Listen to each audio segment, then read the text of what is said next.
Welcome, welcome. Hello. Hi. So, how are you? Good, thank you. You? Yeah, I'm fine. I'm fine. So, shortly we'll be studying in some 15 minutes, and it's very good to see you. I'm Yeah. delighted to be here, to be honest. Uh, yes. I think you are having two systems. I'm having two what?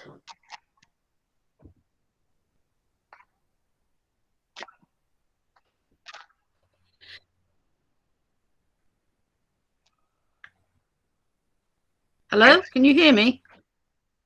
Yeah, it's echoing, na? It is a bit echoey, isn't it?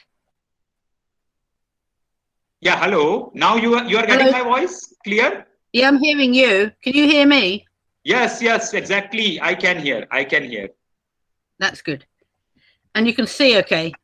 Yeah. So clarity is there, na? Everything means you can hear and we can also hear you very clearly. Yeah. Yeah. That's it. Wonderful. Wonderful. So And when I come to share screen, where's that? More options. Where's share screen on this? Present now. Maybe it's that. I'm just going to try present now to see if that. Oh yeah, it says entire screen. So I'll change the screen when I come to do it. yes, yes, you can check it, no issue. Right now you can check. Yeah. Yeah, you can check it, no issue. So Windows or screen.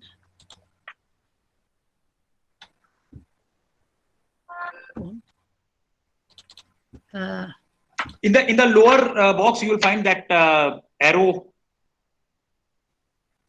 No, that's not it.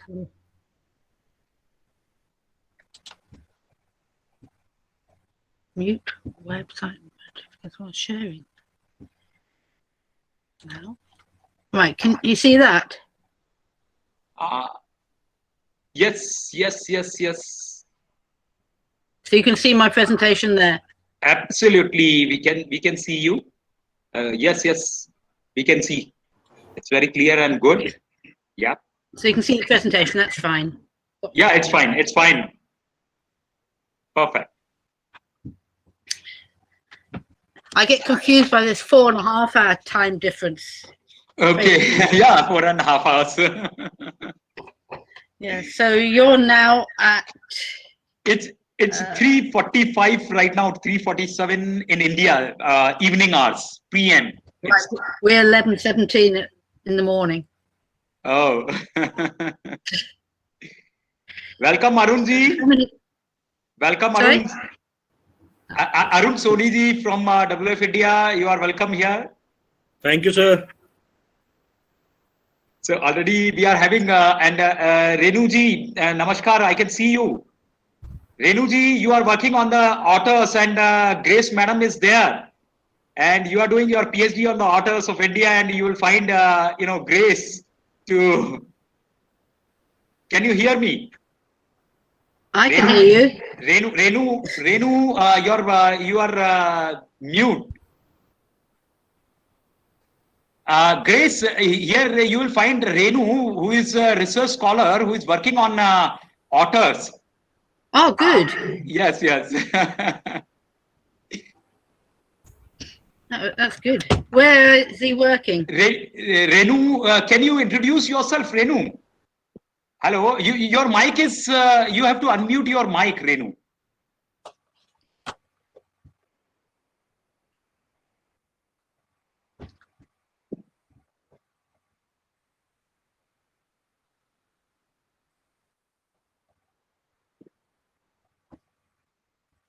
I think, Renu, this is the first time you are joining.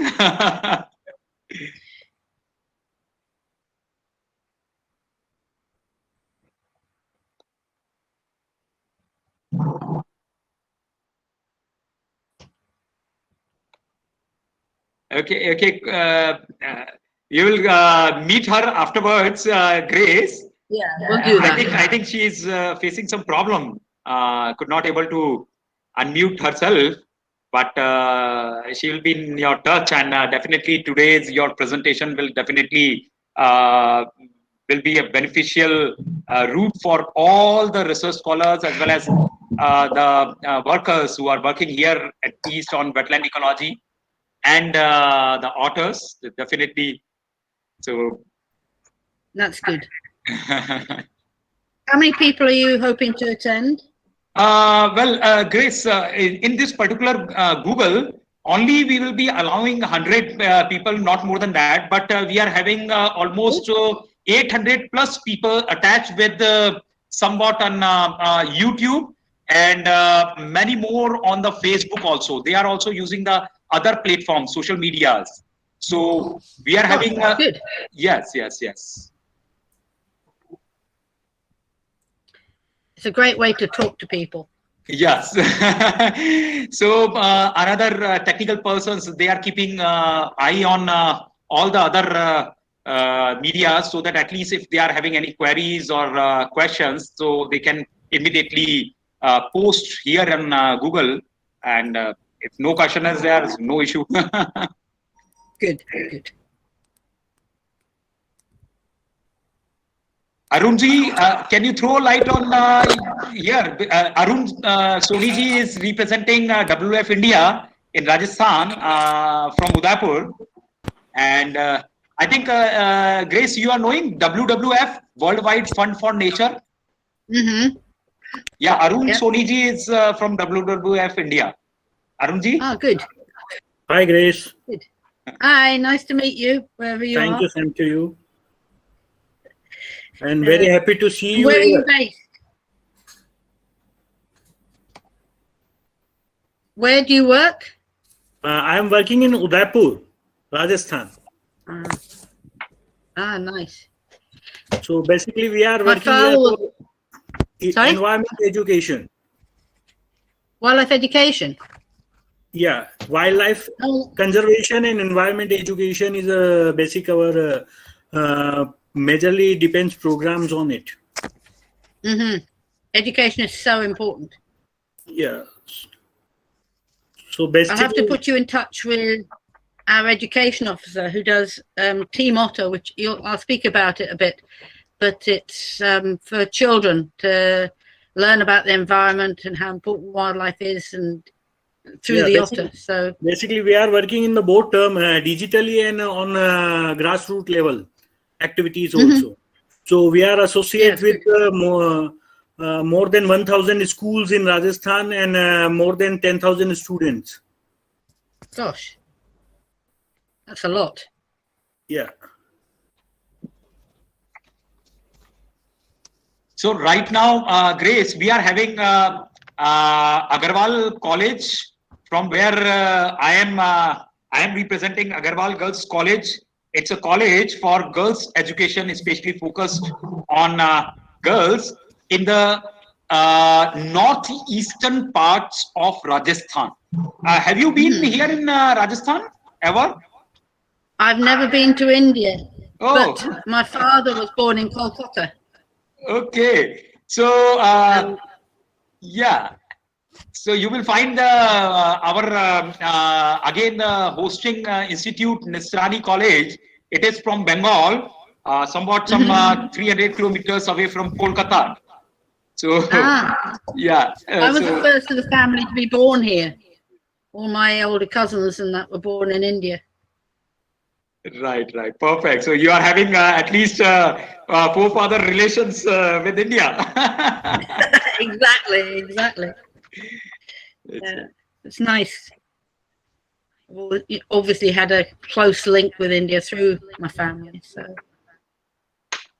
perfect. Then after this COVID, definitely we'll plan for some real sort of conferences, not the virtual, so that at least you will get the chance to visit here, and you will find the scholars who are working in this particular field in otters, and how Rajasthan, which is the largest desert state of India, how it lost the population of otters from its main wetland bodies That is very important. Only the eastern parts, they are having somewhat the population of otters. Otherwise, the central Aravalli wetlands, they are almost completely out of the otters. Now, no more otters When in were the the... last records? Sorry? When were the last records in that part? That last record, as far as my knowledge is concerned, it's mid of 1990s. That was the last record. Yeah, it's a long time. Yeah. Do you know what species they were? It's a Renu. Can you throw light on the species? Yes, sir.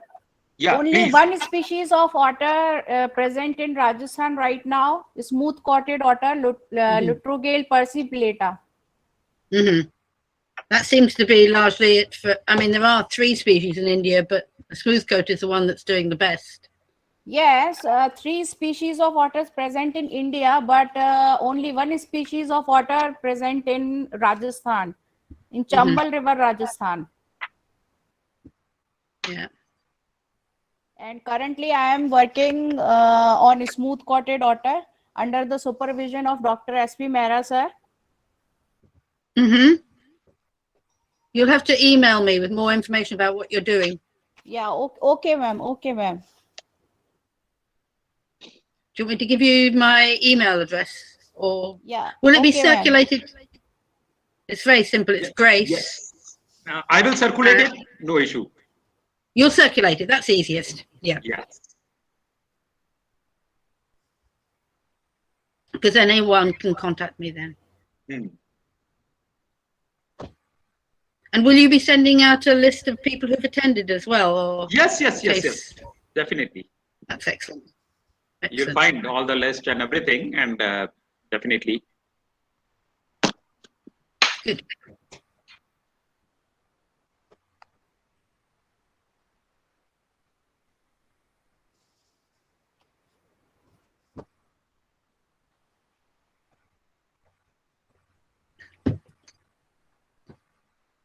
When it starts, I'll turn my mic and camera off so that the people. Yeah. You can put your. I think some 3-4 minutes more still. So I'll basically put the camera off now, and I'll turn. You can put. No issue. And then I'll leave the mic on for just now.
Sir, welcome, very welcome, sir. Thank you. Good afternoon. Yes, sir. Our President, sir, Dr. Subal Chandra Dey is here. Sir, after few minutes, we starting the program because all the resource person Okay. still not much. Yes, sir. Very good morning to everybody who are present over here.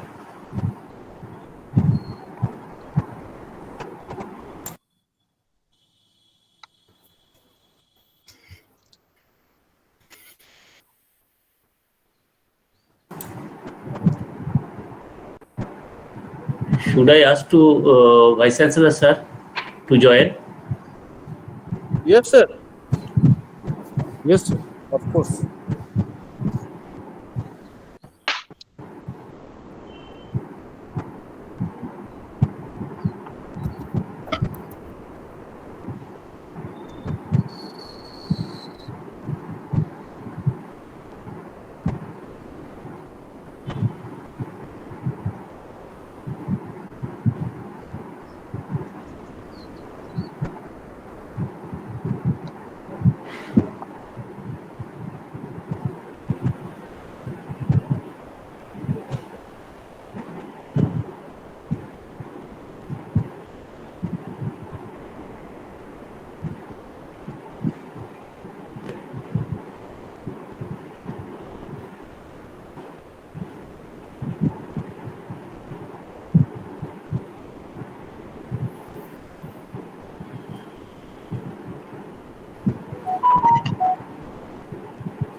Good afternoon, Subal Babu. Good afternoon. VC sir hasn't come. Not yet. I send a message. You can call him. Okay.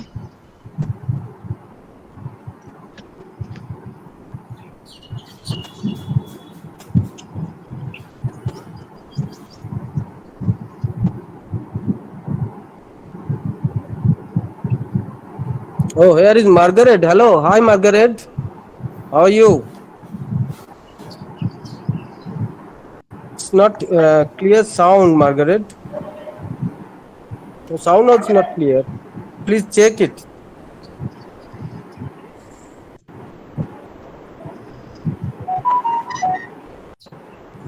I'm not hear you. No sound is there. So please check it. Mera sir?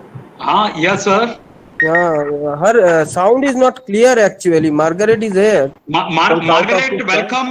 Your mic is unmute. You have to, now unmuted it. Yeah. Yes. You just check it, Margaret.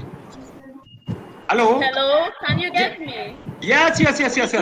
আমরা সুবল বাবু এসে গেছেন, আমিও এসে গেছি, আর সবাই মানে ওদের প্রিন্সিপালও এসে গেছে, সবাই এসে গেছে।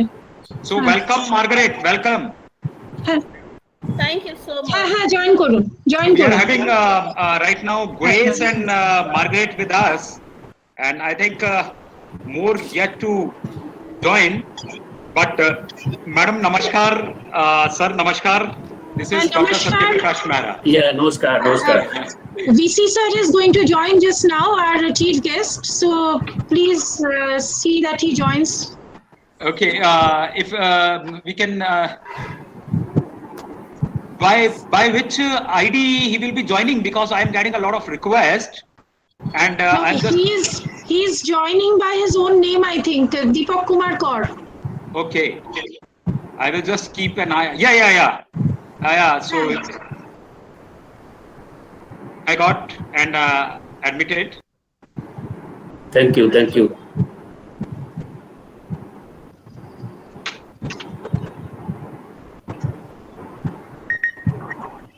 I can't see that he has come.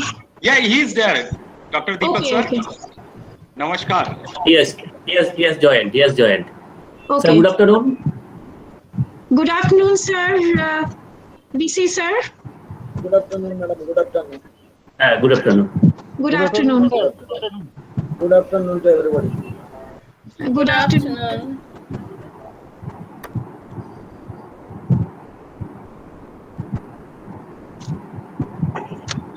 Oh, Dr. Dr. Mehra. Mehra, Dr. Mehra, they have all come. Our chief guest, our guest of honor, they have come. Yeah, so absolutely welcome to everyone, and we should start, ma'am. No issue Yes, for that. we can start. Then Nando, please start. Nando Dular Shunigrahi, please start, okay? Yeah, please. Okay, madam. Okay. Sir, am I audible? Yes, you Yes. are audible. Okay. Okay, fine.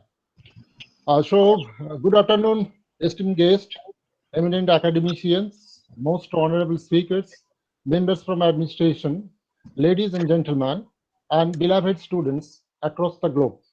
Welcome to one-day international webinar on ecological restoration under the aegis of international consortium organized by NSS and Department of Environmental Science, Nistayani College, Purulia, West Bengal, India, in collaboration with Agarwal Kunda Mahavidyalaya, Gangapur City, Rajasthan, India. Dear audience, we are blessed to have the privilege to organize the webinar to raise our concern in the most concerning issue of ecological restoration amidst the nightmare of unfortunate COVID-19 pandemic. With the glorious presence of the eminent scientists and academicians, we have with this evening our chief guest as well as the inaugurator of this program. He is none but Professor Dr. Deepak Kumar Kaur, Honorable Vice Chancellor, Sidhu Kanu Birsa University, Purulia, West Bengal.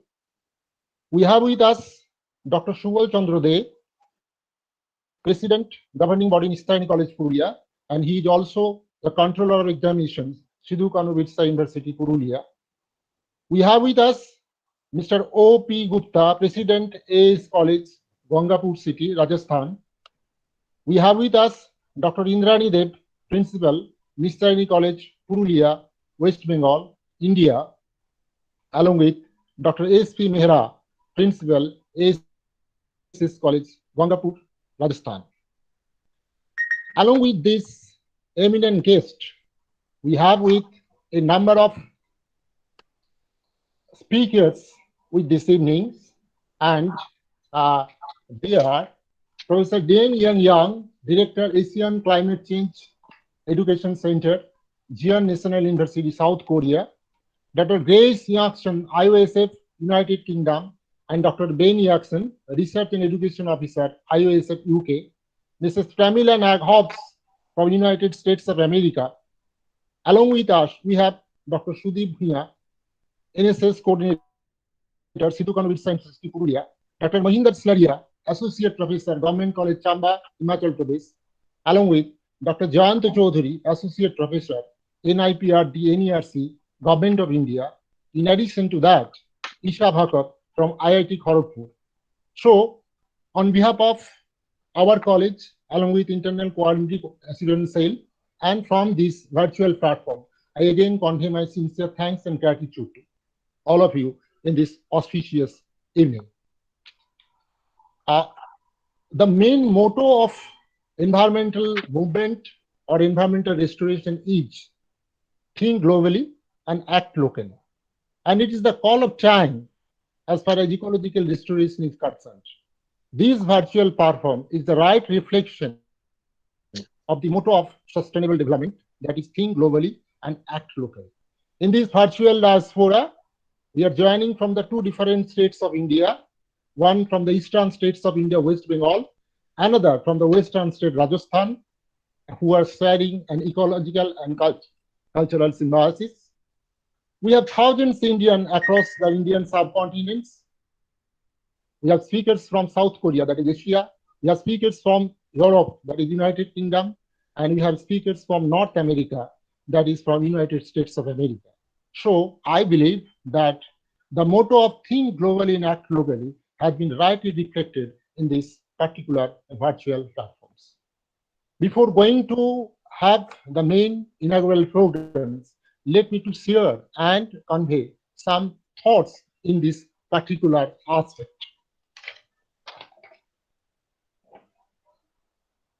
All of you know the great thinker of 20th century and 21st century is none but Mahatma Gandhi, who was once point, Earth is enough to fulfill every man's need, but not to fulfill every man's greed, unquote.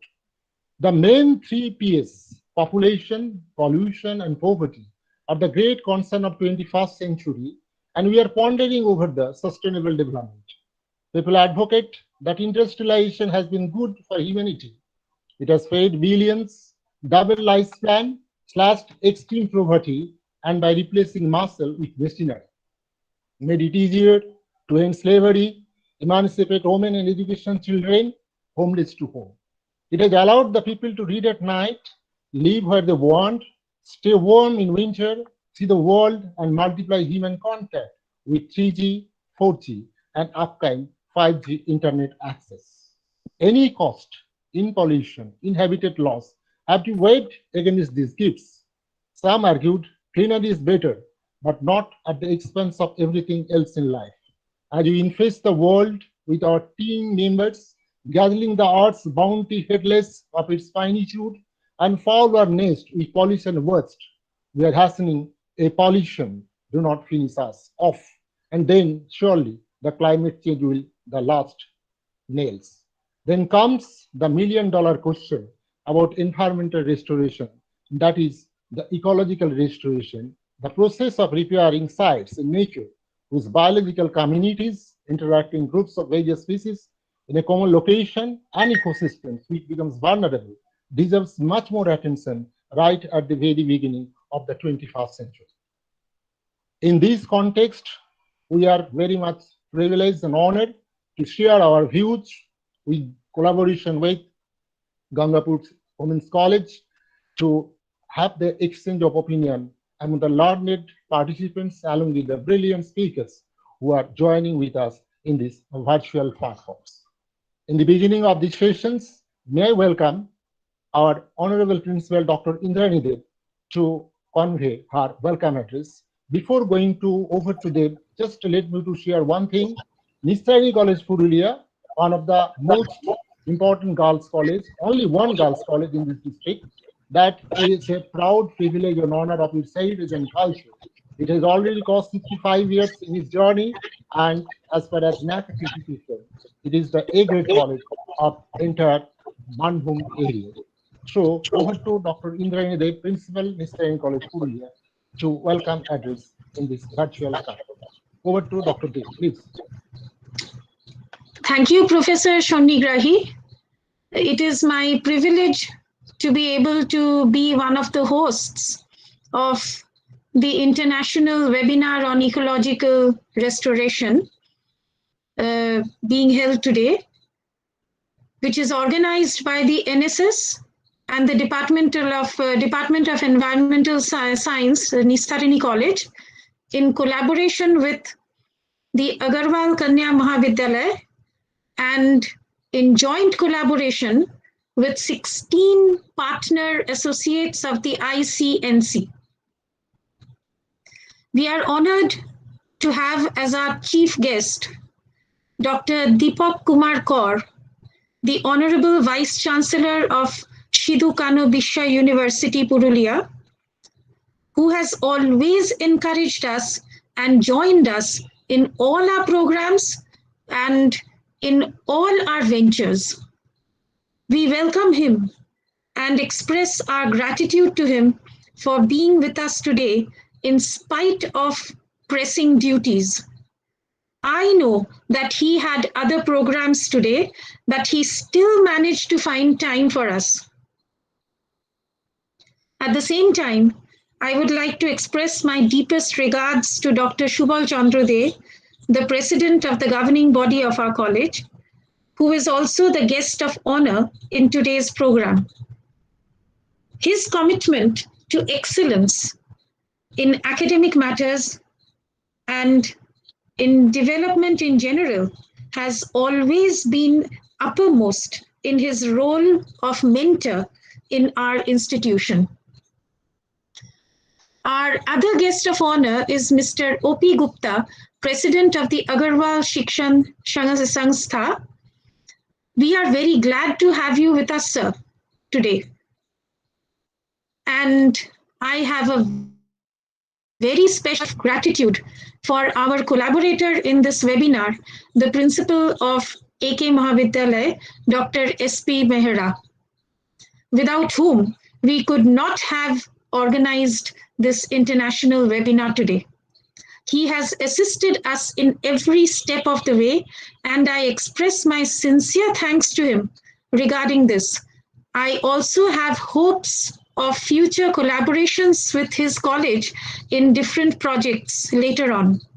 And we have spoken very cordially about this, and we are sure that we will continue this collaboration. I also welcome to today's webinar the speakers and the resource persons who have joined us from different parts of the world.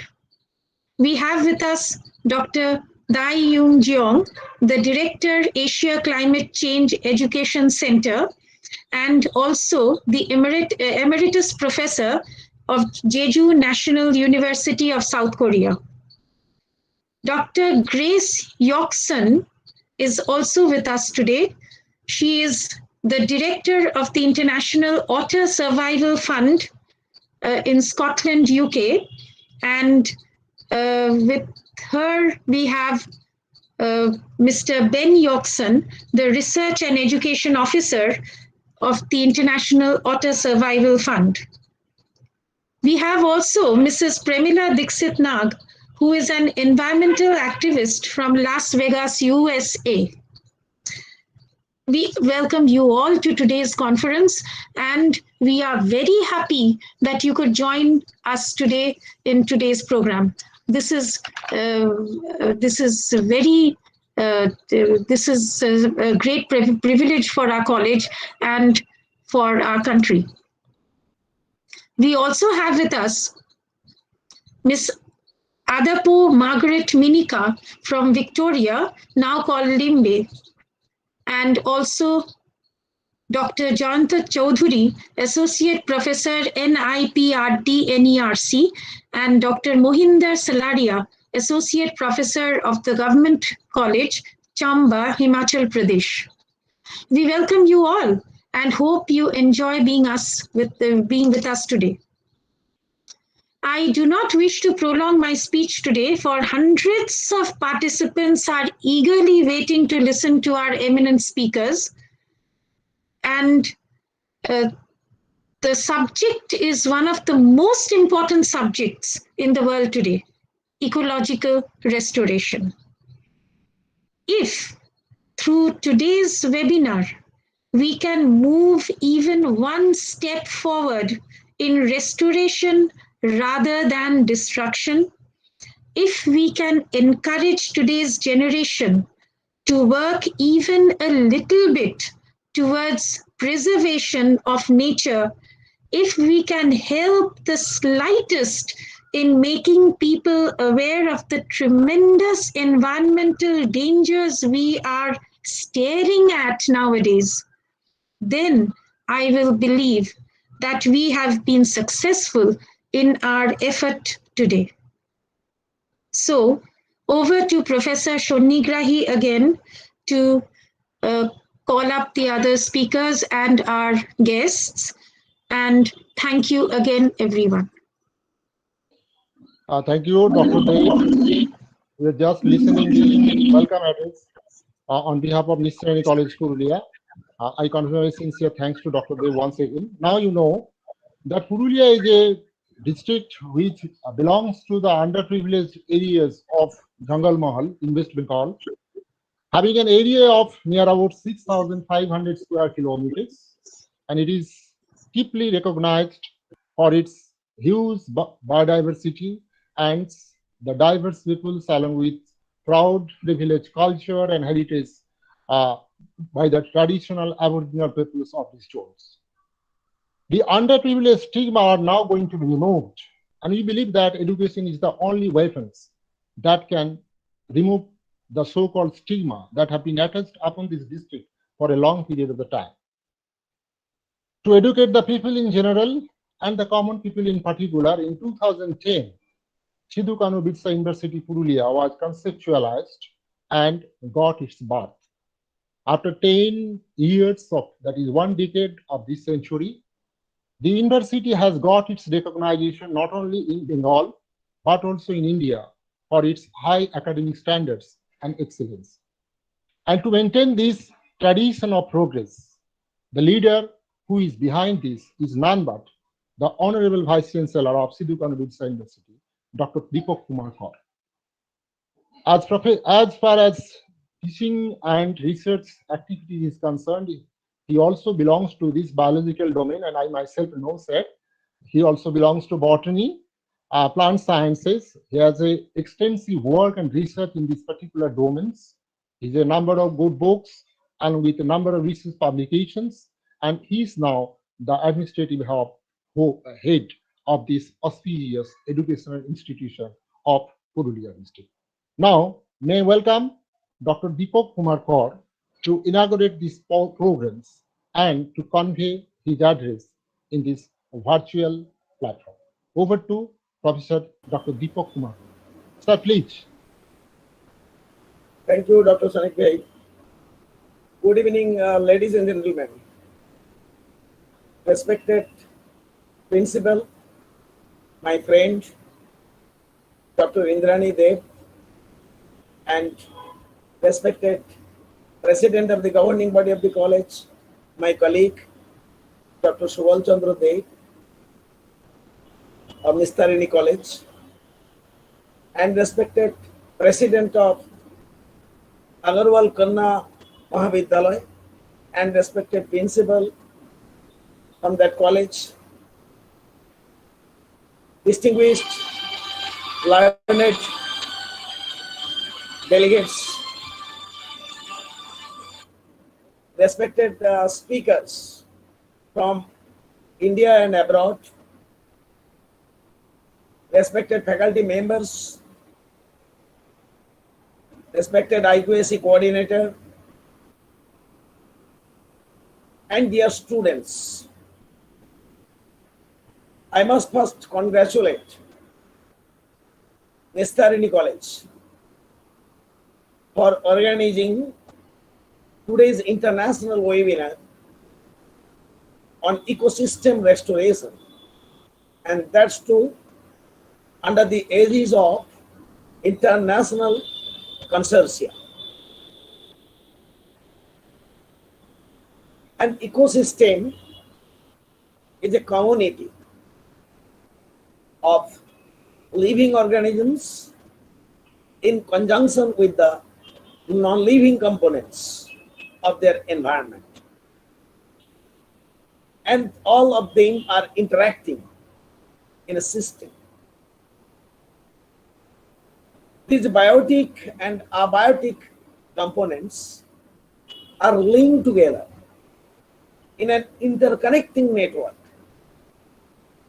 through nutrient cycles and energy flows. The ecosystem and its restoration is a much talked topic in recent times.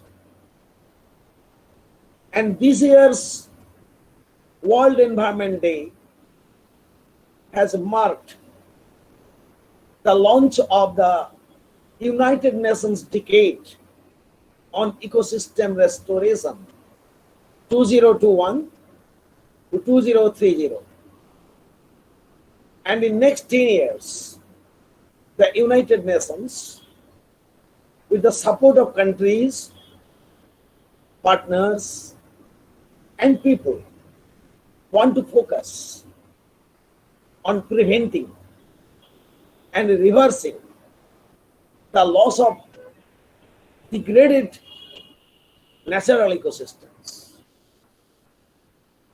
to fight the impacts of climate change. United Nations encourages worldwide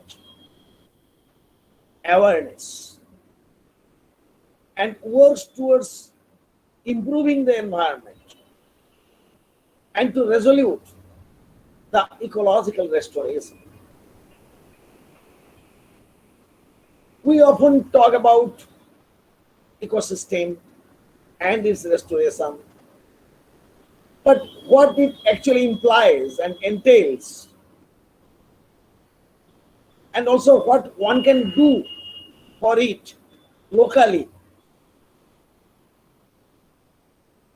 is very important. Ecosystem restoration implies assisting in the recovery of ecosystems that have been degraded or destroyed. It also includes conservation of the ecosystems that are fragile or still intact. And the ecosystem can be restored in many ways. But planting trees is one of the easiest and best way rather of caring for the environment. And people also need to eliminate the pressures on the environment. The urban and rural landscapes have different ways to adapt and restore environments, ecosystems. As ecosystem restoration has been put forward by the United Nations, our main aphorism is to protect our surrounding environments. Presently, we are passing through a very critical juncture. Since the end of 2019, the novel coronavirus COVID-19 had been transmitted from China to the rest of the world, mainly through air routes. Most of the countries over the globe already made huge sacrifice in terms of human loss and economic loss. And still now, most of the countries, including ours, are within the sacrifice process. On the other hand, the western and eastern coast of India have witnessed the volatile hydroclimatic hazards like Amphan, like Taiku, and recently years. During this phase,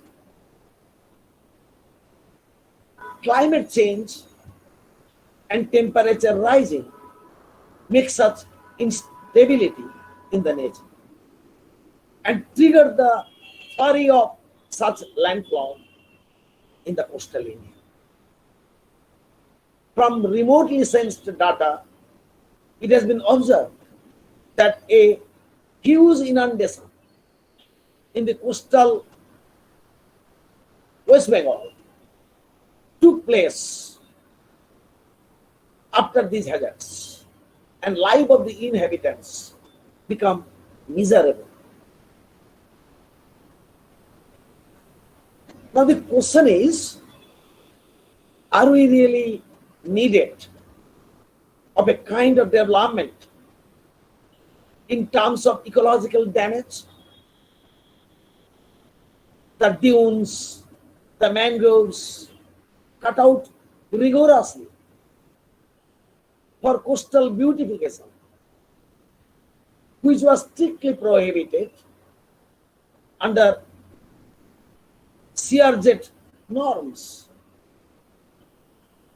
Hotels and resorts are mushrooming in the coastal areas, damaging the ecology, the flora, and the fauna.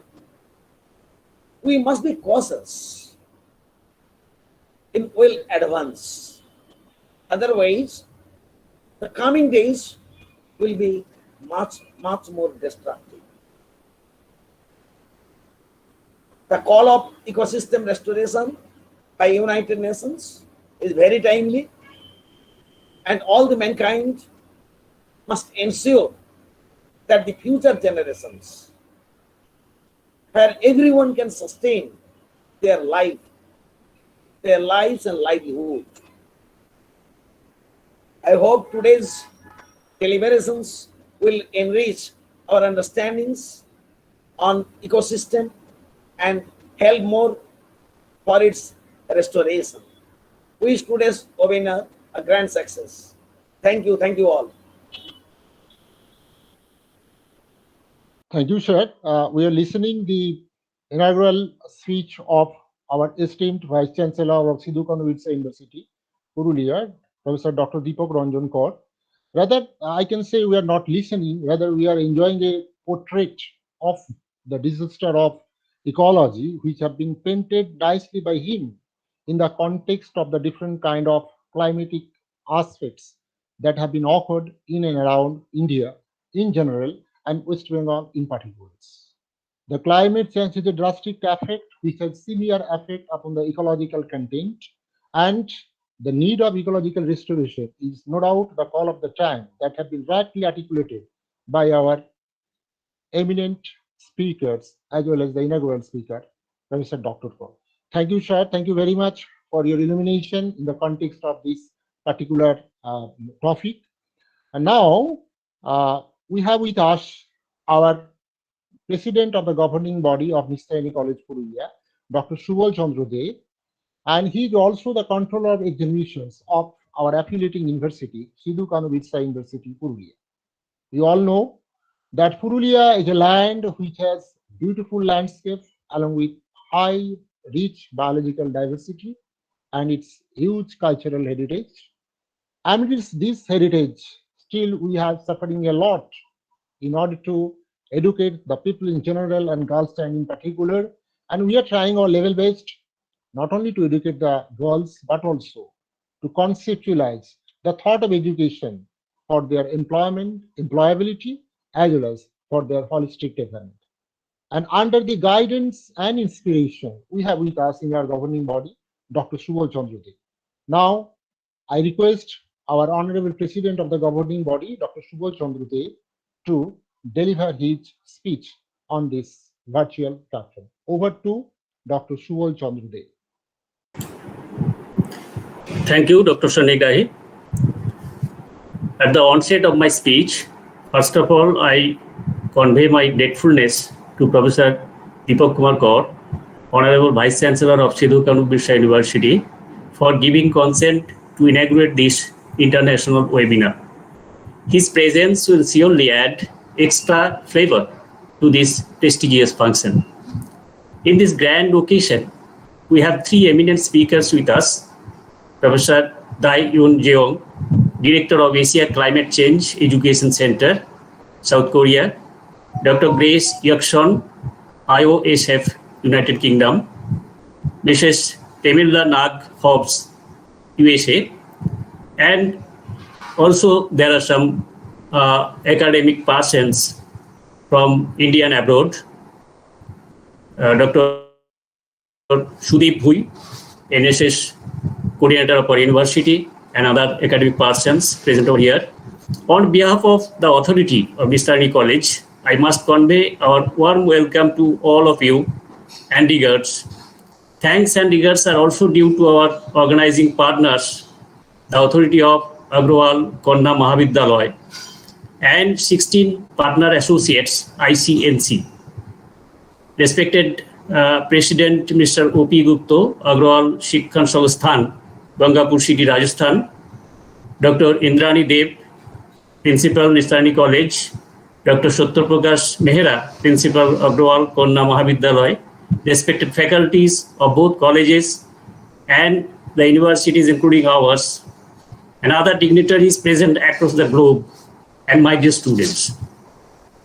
We know, as our Honorable Vice Chancellor reiterated, that the United Nations General Assembly proclaimed 2021 to 2030 as a decade on ecological restoration.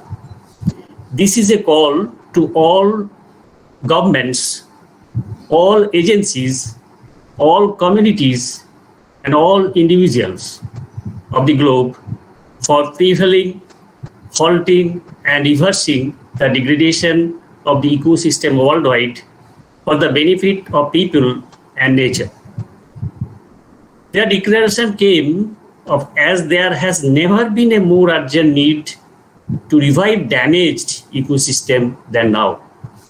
Keeping in tune with this crying call, the Nistarni College, Purulia, and Agrawal Konna Mahavidyalaya, Rajasthan, are jointly organizing this international webinar in collaboration with 16 partner associates of ICNC. I am personally grateful to all of them for this great endeavor to give respect of this sincere effort, as well as in order to enhance people's livelihood, counteract the climate change, and to stop the collapse of biodiversity. We all citizens of this world should actively participate in this venture. In this era, as the adverse economic and ecological consequences of environmental degradation are increasingly unacceptable, the restoration ecology is emerging as one of the most important disciplines in the subject of environmental sciences. Simply, it is assisting the recovery of ecosystems that have been damaged, degraded, or destroyed. Different ecosystems like prairies, wetlands, forests, savannas are utterly dependent on people. Under modern conditions, they die out. We all are aware about the impact of ecosystems on mankind. Firstly, their various plants and trees help to clean the air we breathe, manage storms that could have done more damage in the absence of these plants, absorb flooding, which is a great benefit for the people residing there. Apart from plant kingdom, the animal species have a great range of diversification, and it maintains the appropriate balance in food chain to sustain the perfect harmony. If these types of places disappear or sold for urbanization and development, we often observe localized extinction of rare plants and animals. As modernization occurs, remnants of these ecosystems are left. Moreover, these ecosystems are attacked by different invasive species that outcompete the native ones and changes the way of ecosystem functions, which diminishes specified diversity. Here comes ecological restoration. It stands for a removal of these invasive species, their seeds of the native plants, and which are collected and spread all over the places to restore the natural condition of the ecosystem, to protect the vulnerable species. Ecological restoration is not limited to only planting trees. It also aims for a long-term effect where disrupted environment is nurtured. For example, oak trees need a little bit more wide spacing to reproduce and bring in the next generation. So thinning is done to provide that kind of spacing so that the number of oak trees ultimately increases, though it takes several years. This is also a part of restoration. Restoring these natural areas are critical, and thereby it needs a lot of patience, hard work, and love for the environment. Though we have progressed a little in this sector, the work is very far from done. Each one of us needs to come forward and work together for managing these landscapes by controlling the invasive species, reintroducing the native ones, ultimately restraining the ecosystems. And in the long run, we can achieve healthy ecosystem and this will certainly reduce the risk of natural disasters and help us in achieving all sustainable goals. I believe our students and scholars present over this virtual platform will be enlightened by this knowledge sharing with our distinguished speakers and do something positive for the betterment of human civilization and for our mother nature. Thank you. Thank you all. Namaskar. Thank you, sir. We're listening our speech from the president of governing body of Mr. College Purulia. And from his speech, he has his concern and his deep thought over the fragility of the ecosystem and the environment has been rightly reflected in the context of present times. And all of you know that industrialization, urbanization, and random implementation of concrete jungles have been happening in and around the globe, so-called for the sake of globalization and market economy. But it is also the call of the time that if we cannot change our mindset and attitude towards the environment in general and the local ecology in particular, then we have to face a very grim and panic situation in the forthcoming days. Dr. Day has rightly articulated his agony and anxiety over the ecological disasters which are being happened in and across the globe. Thank you, sir. Thank you very much for your deliberation on behalf of this virtual platform. Now with us, we have with the president of the governing body of ASS College, Gangapur City, and he is none but other than Mr. O.P. Gupta.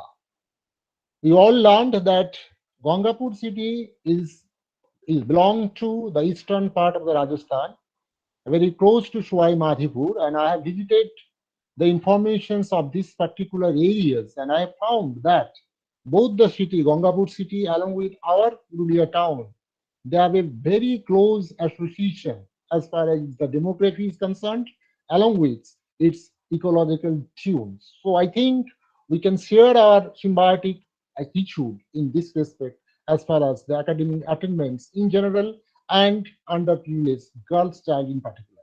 May I request Mr. O.P. Gupta, President of the governing body of AS College Gangapur, to address his voice in this. Well, yeah, Dr. Shanik Rai Saab, O.P. Gupta Saab is outside of the connected area. So he has just sent his message to give all the best wishes to the platform. So he is just went for the emergency work. So again, over to you to continue the work, this workshop, webinar.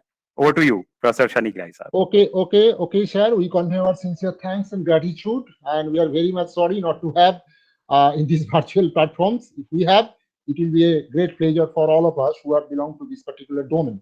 Now, our thanks to Professor Mr. O.P. Gupta. Now we have with us the mentor of this program, and he is none but Dr. S.P. Mehra, Principal, ASS College, Gangapur City, Rajasthan.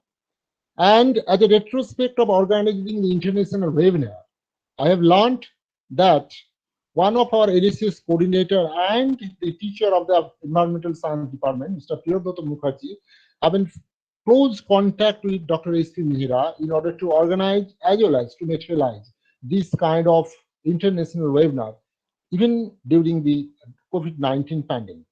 And I think Dr. S.P. Mehra is one of the important persons. Rather, this particular international webinar is the brainchild of Dr. S.P. Mehra, and I welcome Dr. S.P. Mehra to convey his message and its presentation with these platforms.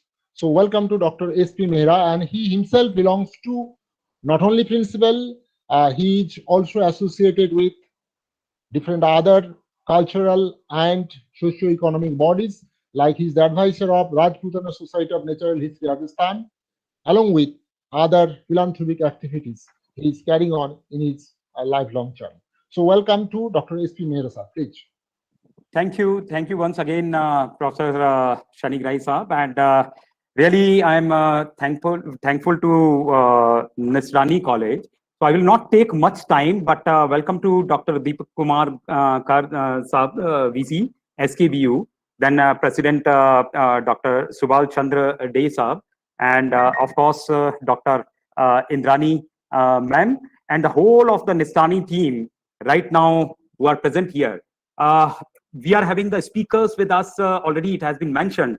Grace already joined us, and we are having Dr. Dai. I think again he is disconnected, but very soon, he's connected. And we are having Adobe Margaret with us, and I think Pramila ma'am has not yet joined. She will join later on. So without taking much time, I don't want to present myself right now. I had got a lot of issues related to climate change, because I can speak as an environmental scientist the issues of climate changes. But right now, this is not the right time to go in this, because we have to hear the technical persons. But we are having our partners with us. I just welcome all of them. Out of the 16 partners, we are having some WF India. Arun Soniji is here. We are having Professor Bamnia Saab, Department of Environmental Sciences, ML Sukhadia University, Udaipur. Dr. Surbhi Srivastava from Department of Wildlife Sciences, Kota University.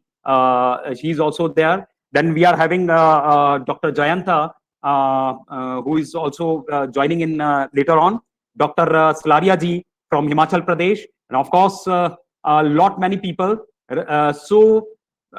Right now, I just take the privilege of hearing all of them rather than speaking from my side. Some other day, I will be giving all my views related to climate change, related to the main scientific aspects, as well as social sciences and humanities, or even the management side. So how the climate changes are having the impact. But in 2 or 3 lines, I will just give you, if you have seen the flyer of this webinar, there is the importance of every color.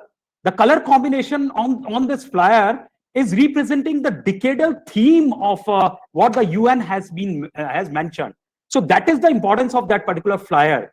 So it is not the colorful flyer, but the flyer has got its own importance. So every color represents some logic.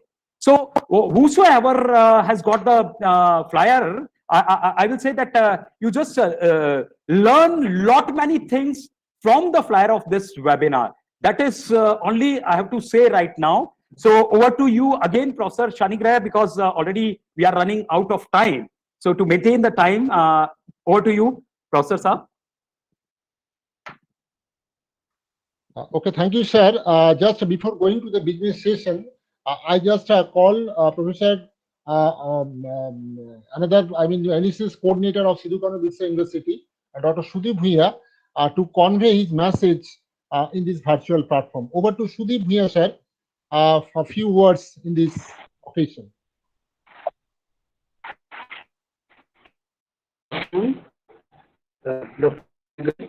And I am very proud for all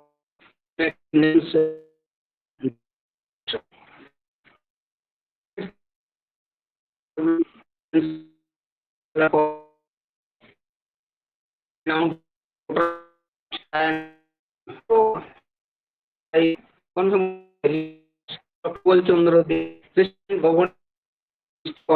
and so. Sir, I think you are not listening properly. You are not listening properly, sir. Please, sir. Hello. Yeah, Hello? continue, please. It's okay, it's okay, sir. Yes. Continue, please. Yes. And I also convey my regards to President and Principal of Nisrani College, and along with the city and 16 partners who are organizing this conference. It is good moment to finish and yes, was published, and he will before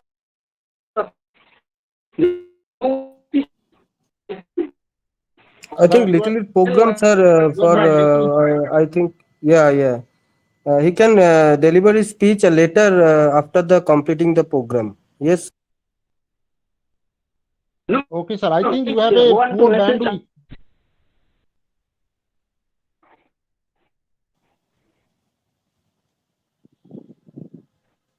We'll listen afterwards, Dr. Sudeep. I think they are having some problem. So please, Dr. Professor Shadingrai sir.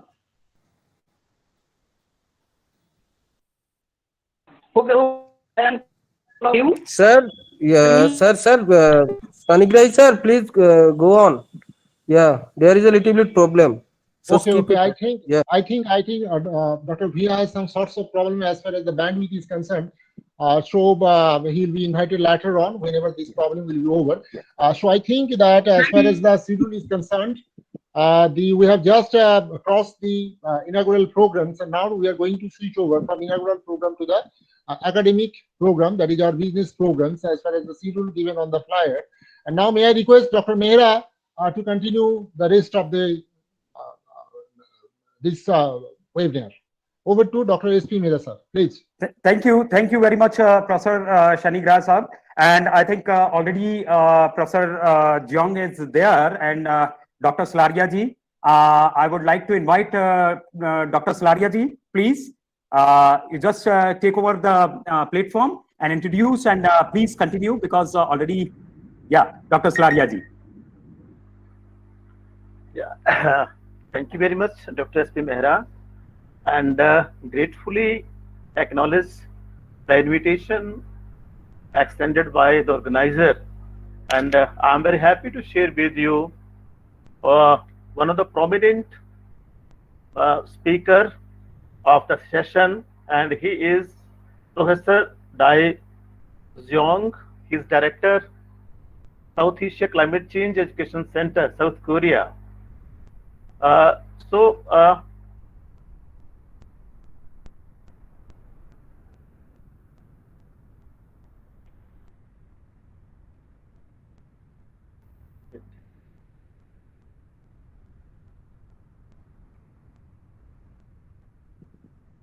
Yeah, Dr. Slaria ji, please. Yeah, is it visible?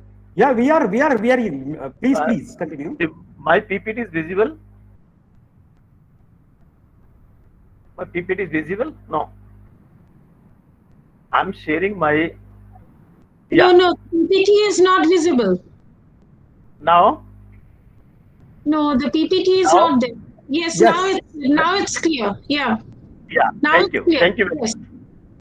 So I have been given this responsibility just to introduce my best friend, Dr. Professor Jeong, and let me share with you. First of all, I would like to welcome him on this international webinar on ecological restoration. And let me share with you, it's a collective effort of many organizations, more than 16 in a line, along with many universities and colleges. Sir has been, this is my sole responsibility given to me by the organizer. So let me introduce Dr. Jeong. He is presently Director of Asia's Climate Change Education Center, Jeju, South Korea. He is an eminent emeritus professor of environmental sociology at Jeju National University in South Korea. He received his graduation and master's degree in sociology from Korean University, South Korea. He did PhD in environmental sociology from University of Queensland, Australia. And he has been a professor of sociology at Jeju National University from 1981 to 2012. And his past major professional activities includes he has been a teaching professor at the University of Sheffield in UK, United Kingdom. He has been the president of Asia Pacific Sociological Association. He also has been delegate of South Korean government to UNFCCC and OECD on environmental meetings. A member of Presidential Commissions on Sustainable Development, Republic of Korea, etc. He published so far more than 60 environment-related research papers in domestic as well as in international research journals, books including environmental sociology. He has conducted more than 100 unpublished government-related research projects funded by domestic as well as international organizations. So we are thankful to this dynamic academicians for sparing time for this webinar. Today, he will be speaking on climate change from an environmental sociological perspective, and he will be concentrating on environmental sociological perspective, that is number one. And number two, he will be also concentrating on framework for approaching the causes, impact, and strategies responding to climate change. And then lastly, he will be concentrating on capacity building to overcome climate change efficiently and effectively. I, on the behalf of all organizers, welcome you, sir, and you are requested to take the floor, sir. You are most welcome, sir. Over to you, Professor Jeong.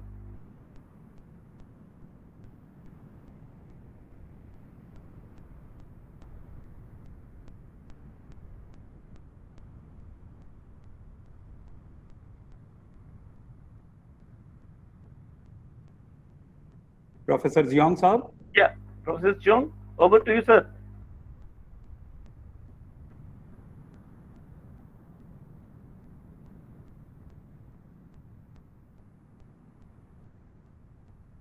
Professor Jeong is there, but sir, unmute yourself. You are muted, sir. Professor Jeong, you are muted.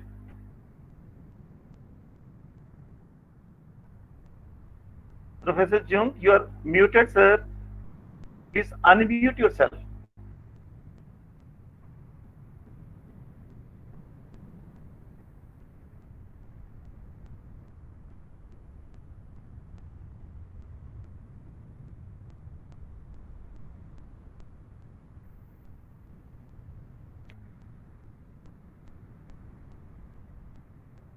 Yeah, he is unmuted.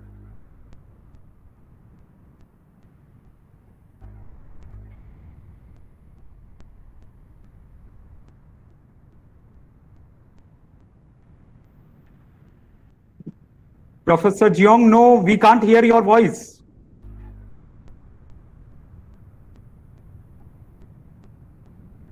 No, now it is muted. Unmute yourself.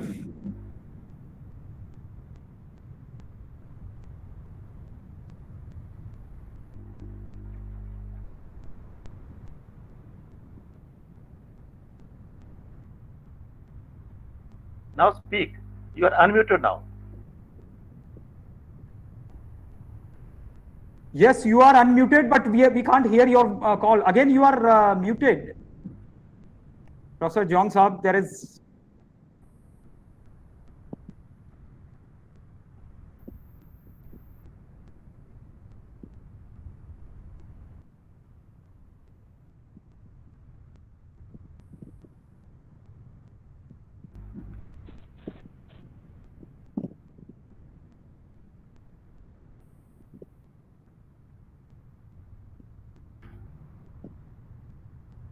That's the flaws of technology, you know.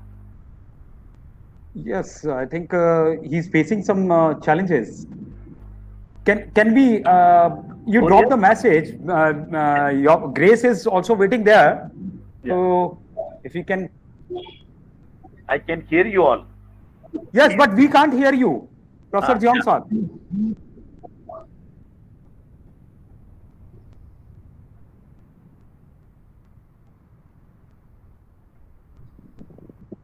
What should be done?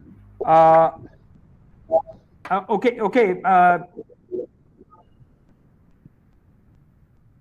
Proceed. Professor Jeong Saab, we can't hear you. Okay. I think, yeah.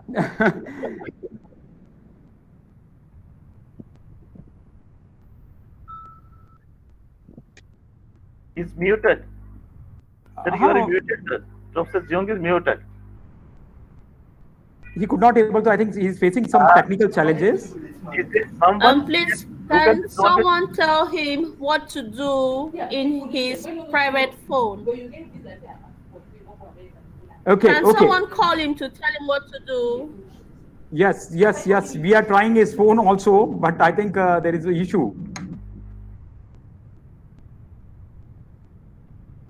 Okay, no problem, Professor Jiong Saab. If you are having any PowerPoint presentation or something, you can share it with Dr. Salaria ji. We can play afterwards. And I think let's go on to Dr. Salaria ji. Please collect the presentation if he could not able to present, because right now he has dropped the message. So we can step ahead with Grace. Grace is there. So Grace, please take over. Grace is again working on the otters, and Professor Jiong Saab, can you share your PPT right now? And Dr. Mohinder, you just get in touch with him. Yeah. Meanwhile, Grace is there. Grace, please take over this. Can you hear me? Yeah. Yes. Jolly good. Technical difficulties always step in, don't they? It makes it very difficult. But firstly, I'd like to thank everyone for the invitation to join you, from the organisers, from all the speakers who've spoken already. You know, made a lot of really important points. So I hope people are taking it all on board, and also to all the participants, because we need everyone to be taking part. It's all very well us sitting here talking amongst ourselves, but I see there's 97 people joined this webinar, and that means there's 97 important people to listen to what is being said by everyone and taking it on board. And I would also like to thank you, because it's not easy in your country now, especially with the COVID, and I hope that you and your family are all safe and keeping well. I was discussing it a little bit earlier on when we were chatting beforehand. I have a sort of a special love for India, because my father was born in Kolkata, and I was the first of the family to be born here. So it's always had a special place. So I'm delighted and honoured to be invited to join you. So I'm going to get my presentation up.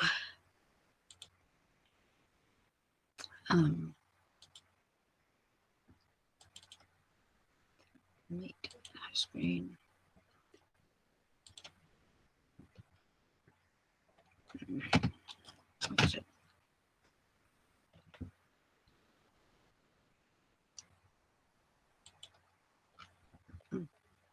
No, it's not that one.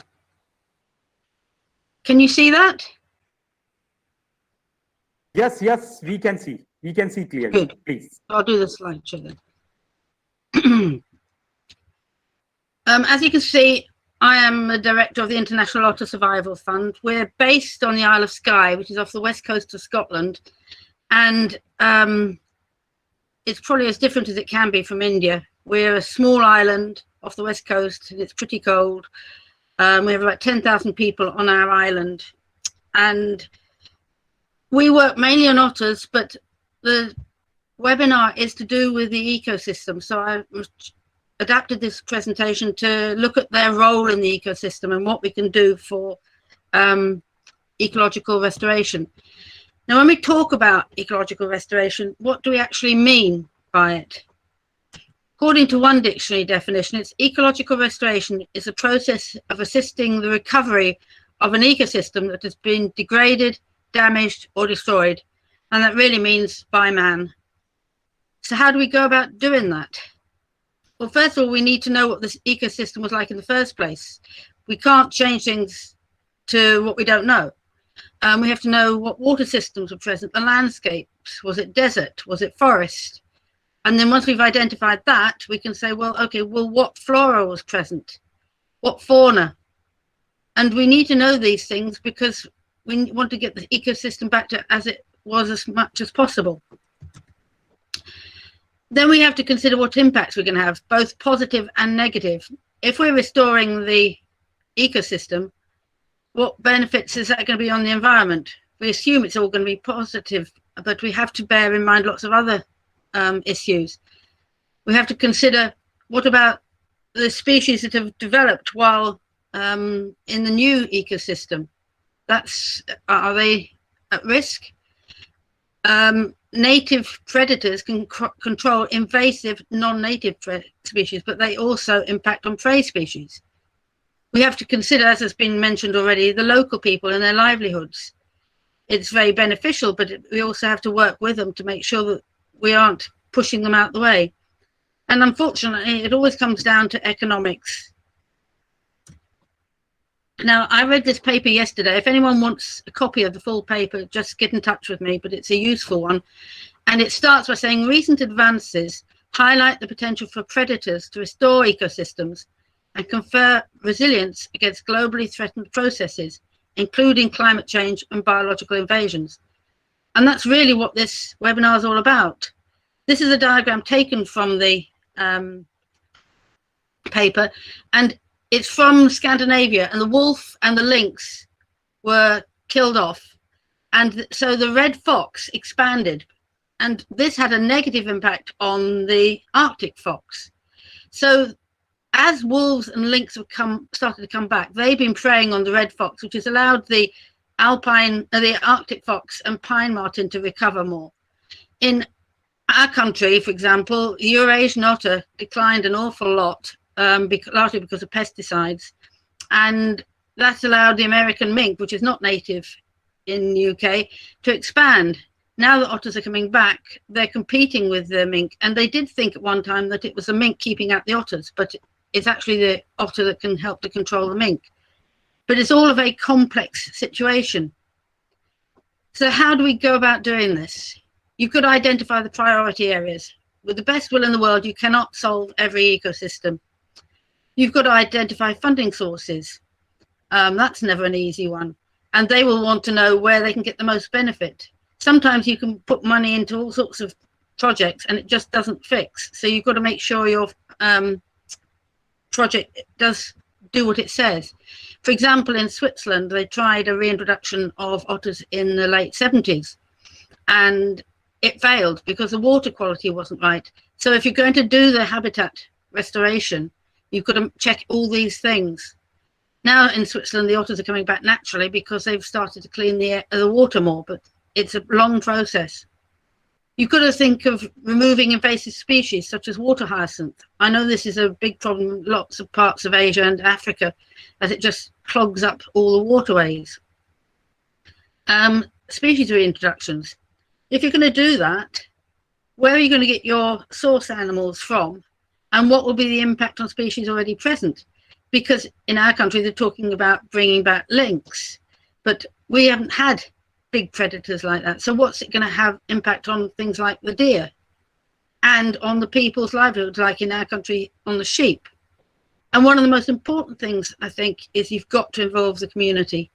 In any conservation work, if you try to do it without considering the community and their needs as well, I believe that you will fail. Because if you get them on your side, they will do everything to help, and we need their help. Ecological restoration, conservation in general, is a team effort. Now today I'm going to focus on otters and to show you how important they are as an ambassador to a healthy environment. And if you think about it, that really is the aim of any ecological restoration project. To begin with, I'm hoping this video will work. Let me know if it's only about 2 minutes.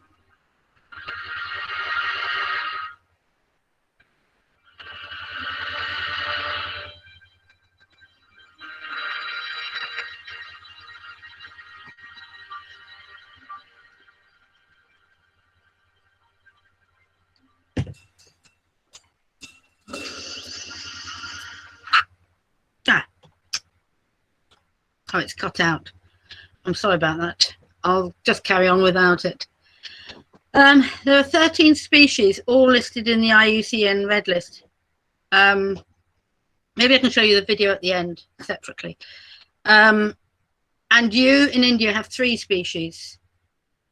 This shows the status of all 13. And if you look at it, it shows that they're all declining apart from the North American river otter. And to be perfectly honest, we're not convinced that that is totally true, because trapping is such a big industry in America, and thousands of otters are being killed each year. And they say it's sustainable, but if something is to be sustainable, you've got to know how many you have in the first place and know what impact the number that you remove will have. Well, we know how many are being removed, but we don't know how many there are in the first place. So what makes otters so special? Of course, they're fantastic animals. They use the land, they use the water, and they are perfectly adapted to both. They have wonderful fur. This was one of their problems, because the fur is so good that they were hunted for the fur. And unlike seals, which have blubber to keep them warm, the otters use their fur for it. And in Eurasian otters, which we have here, there are about 50,000 hairs per square centimetre. And in sea otters, it's about 150,000. They're incredibly intelligent, and this is a Congo clawless, but you can see they can use their finger-like digits to get the food out of snails. Asian small-clawed otters are very good at using their fingers as well. And somebody I know who worked in a zoo said he came across one of them unscrewing one of the bolts on their enclosure because they were so smart. And they never fail to surprise us, because we don't think of otters as being tree animals, but clearly they can climb very well. One of the most important things is that they are an ambassador to a clean and healthy environment. They're at the top of the food chain, both on land and in the water. So if the environment is right for otters, then it is right for all species, including ourselves. It's no good having beautifully clean water when there's no land area for them to rest up. Similarly, if you've got clean and healthy land areas, but the water's filthy, you're not going to have otters. So this is what makes them such a good indicator, as both habitats have to be good. And when it comes down to it, that is good for all of us. As I said, in India, you have 3 species. The smooth-coated otter, we were talking before we started, this is the one that is most widely distributed in India. But if you look at the map, in the 90s, its range was a lot bigger than it is now. The Asian small-clawed otter, which I mentioned just now, look how much that has shrunk its range. And in India, it's really just down in the south that it's found. You may get pockets elsewhere coming up, but that's really what's happening. And we'll go into the reasons for this in a minute. The Eurasian otter, as you can see, we are up here, and it goes right across Europe, Asia, down into North Africa. And again, in India, a lot of them have disappeared, and it's just pockets of it. And we were involved in one of the red listing meetings years ago, and they wanted to downgrade the Eurasian otter from near threatened, because people know a fair bit about what's going on here, and they are starting to recover. A lot of the media say they're spreading very, very rapidly, but that's not possible because they breed slowly, and so they can't go very quickly. The cubs will stay with the mother for about a year to 15 months. She will only have 1 to 2 cubs, and so they're only breeding about once every 18 months. And they're not living that long in the wild because of pollution. But even if you say that Europe is okay, what about the whole of Asia here? And North Africa, we know virtually nothing about. So it's not an easy situation. There was a film made a few years back called, I forgot what it's called now, Where Have All the Otters Gone? And it was set in Kashmir, and the otters had all disappeared, and they were taken for granted. And that's what one of the big problems for otters is. So we have to ask ourselves, why are otters disappearing? In our country, they disappeared a lot in most of Europe in the 50s and 60s because of pollution, and no one really noticed until they'd nearly all gone. But we have to keep a close eye on what's happening to our environment and our ecosystems. For otters, a lot of the problem is loss of habitat.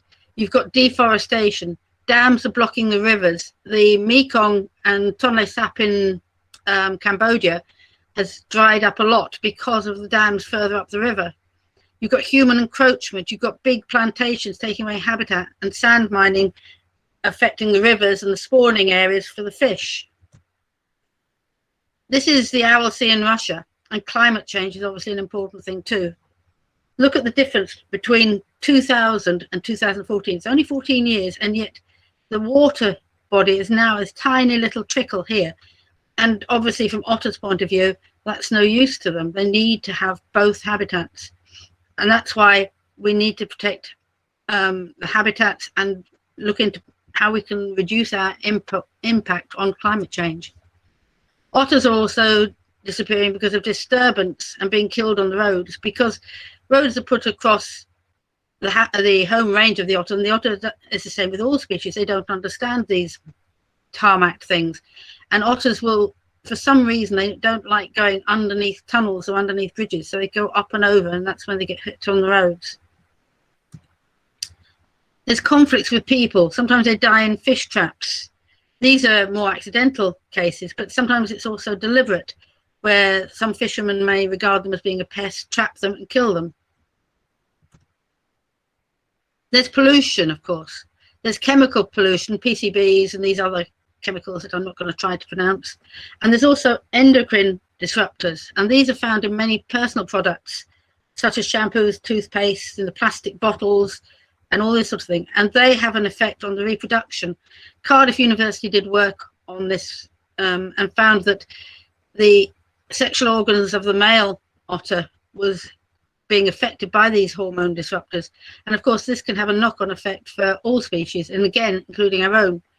In the 50s and 60s in this country, otters were disappearing because of PCBs and heavy metals, and also organochlorines used in pesticides for agriculture. Someone we know, Don Jeffries, he did a lot of research and highlighted what was the problem, and they started to reduce the use of these chemicals, but they then found that these chemicals were also starting to appear in human milk. So it shows how interlinked we all are as a species. We were in Bangladesh a few years ago, and we saw firsthand the threat to otters from oil spills. This is in the Sundarbans, and of course the Sundarbans is shared by our own country. So habitats, animals, and threats like oil don't respect the boundaries that we put in as human beings. This was the area before, and you can see lots of little footprints, and there were tiny crabs and mud skippers. Afterwards, you just had this film of oil and nothing. So it is a big threat. We have pollution from litter, including plastics. This otter is a photo from Greenpeace, which they're using to try and stop the use of plastics. And the otter was trying to eat what was in the plastic bag, but would obviously ingest the plastics. And this is a photo from Indonesia, in Jakarta, with all the litter in the water. This otter here was local to us in Skye, and it had been found with a plastic cable tie around its neck. And when it was caught, its head was twice the size of what it should have been. But when the vet removed the tie, it very quickly recovered, and surprisingly enough was able to go back. But plastics and litter are well known as threats. And there's also, of course, threats from microplastics that people don't see, but are still there. According to Interpol, wildlife crime is rising by 5 to 7% annually, which is 2 to 3 times the growth rate of the global economy. And illegal wildlife trade is worth about $20 billion a year. And everyone always thought it was tigers and elephant ivory, but nobody really was looking at the otters. And yet it's a huge part of the illegal wildlife trade. And the reason is because of what I said about the fur. Their fur is so thick that it's really a good market. Now, Dr. Hussain from your own Wildlife Institute told us that for every tiger skin found, they found 10 otter skins. In one case, they had 6 hairy nose. And this is a photo taken in Nepal, and you can see all the otter skins laid out, even into the shadow. You've got the man there that gives an idea of the scale, and it carries on outside the picture. So it's a very big problem. Otters are also being traded for pets, and this is becoming more and more of a problem. And the young ones are being taken from the wild, mainly Asian short-clawed, which again comes back to how that map has reduced in India. And the mother is usually killed to protect her young. Some of the cubs still have their eyes closed and just a matter of a week or so old. and they're hard to look after quite often, and then they die, and then the pet owner says, oh, I want another one. So the circle goes on and on. In Japan, they have otter cafes, and people can play with the otters. They started off having these cat cafes, and even domestic animals don't want to be constantly petted. So what it must be like for these wild creatures to be constantly handled and picked up and play with is hard to imagine. Apparently a lot of them, there's been a veterinary report come out recently which says that a lot of them are suffering from stress injuries. And of course, by people being able to see these lovely cute animals, they then want their own, and it drives the demand for pets. But probably the biggest problem facing otters, and not just otters, all our habitats and species, is lack of people working to conserve them through fieldwork and research and education. This is so important. We need more and more people to be working. You don't even have to be professional. If you're just concerned enough to share your feelings with others, it starts a movement. Now, IOSF works in 4 main areas. We have research. We monitor the populations here in our local area. Distribution, we do otter surveys, and we look at reducing threats like being killed on the roads. Rehabilitation and release, we have our own otter sanctuary here. And over the years, we've cared for over 220, and I had a call about one this morning, so we might be getting another one today.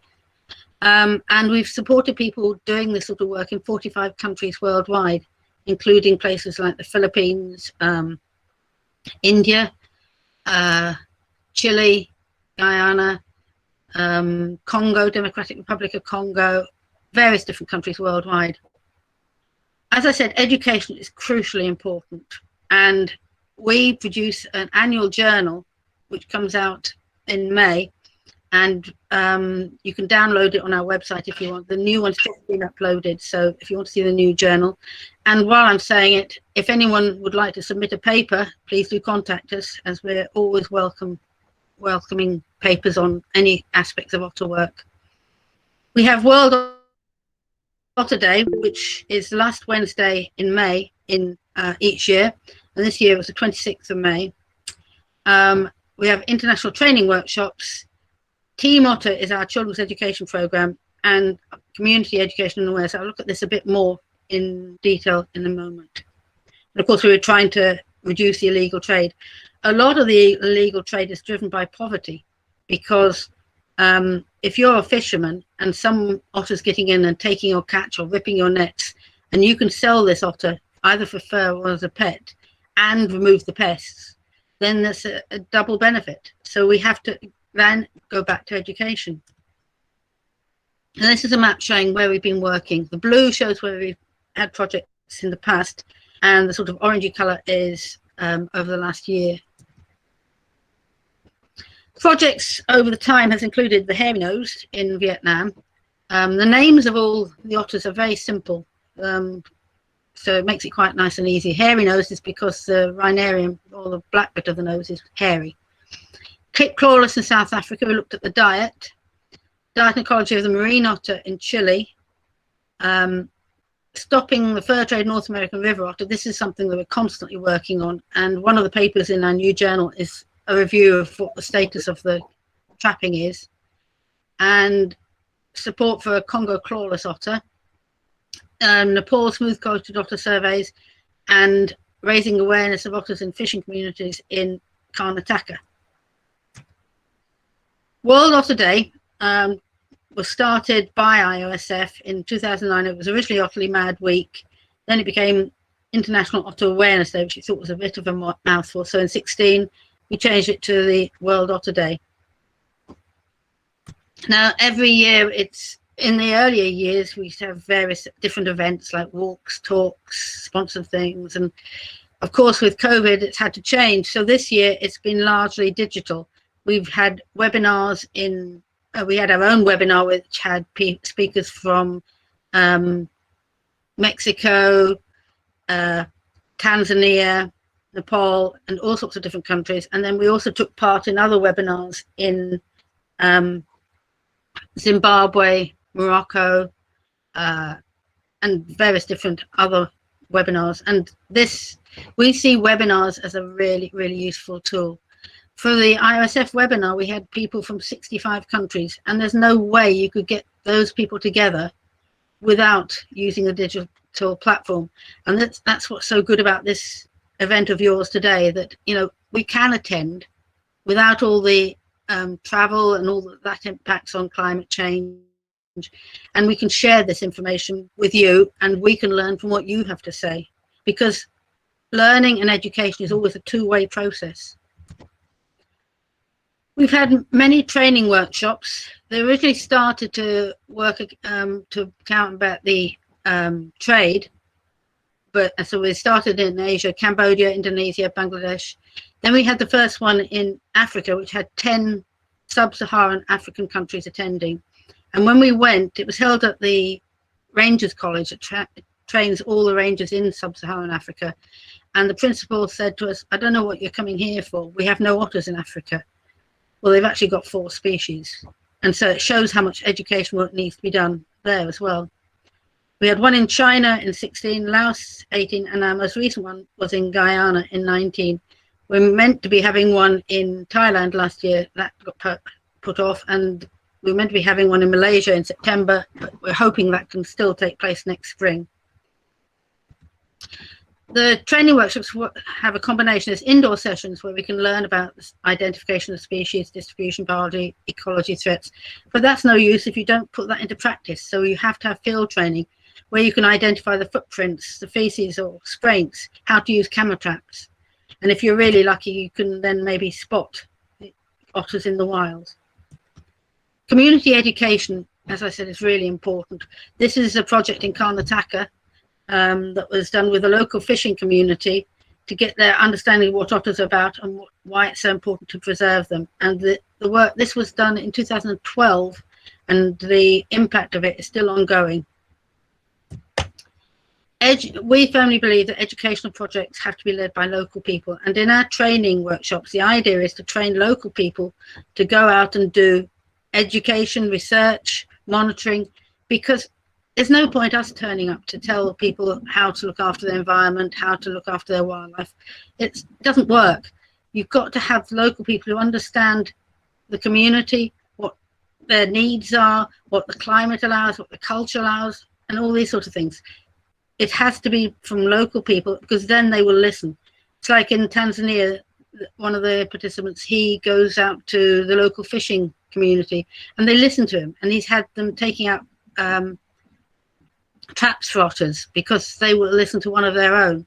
And there's a tradition there that otters have a root in their mouth to help them catch fish, and they will kill the otter to try and get this root. Now he has made a video in Swahili to persuade the people not to. So it has to be local people, because then they want to be involved. This is some children in a fishing community.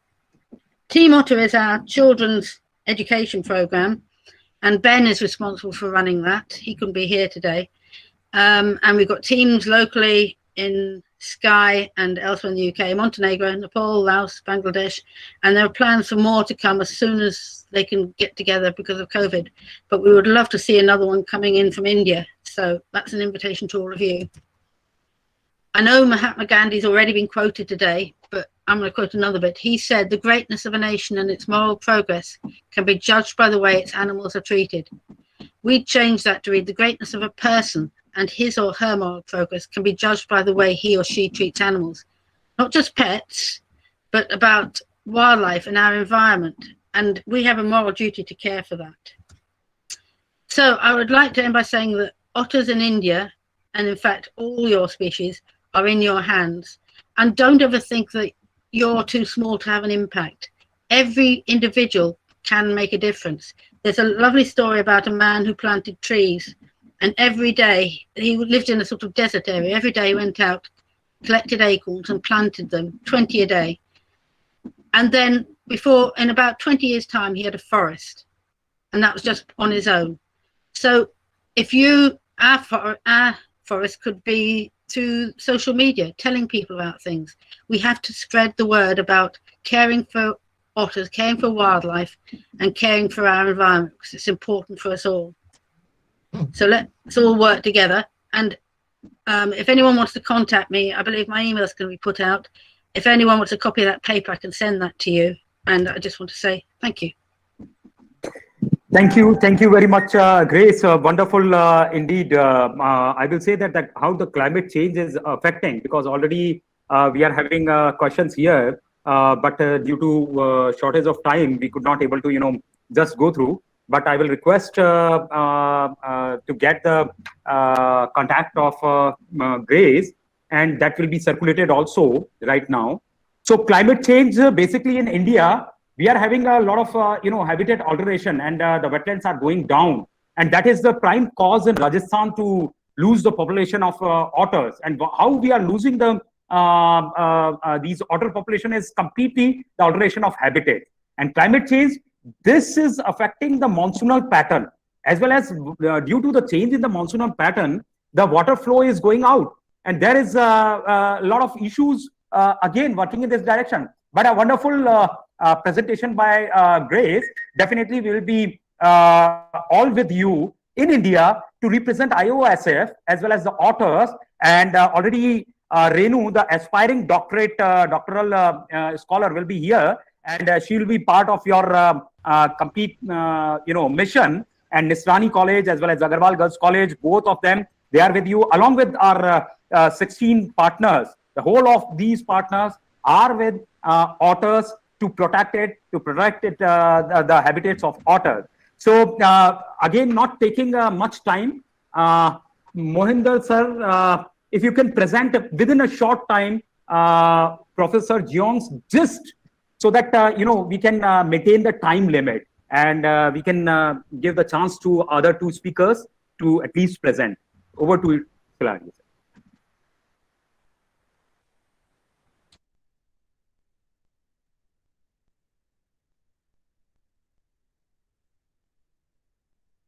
Salaria Saab, just unmute yourself. Dr. Salaria ji, you have to unmute. Professor Jeong Saab, again, he is not audible. Yeah. Yeah. Professor Jeong, are you audible to us? Please check once. Otherwise, I will present on your behalf, sir. But you're not audible to us. So please, Salaria ji, please continue. Permit me to present. Okay. This is the presentation which I got just from Professor Jeong, and he has just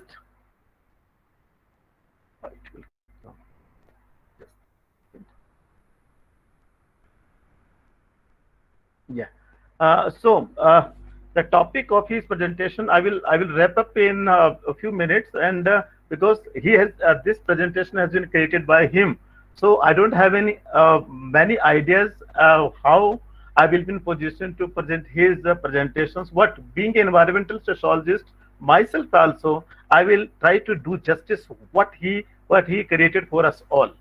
So he will be discussing.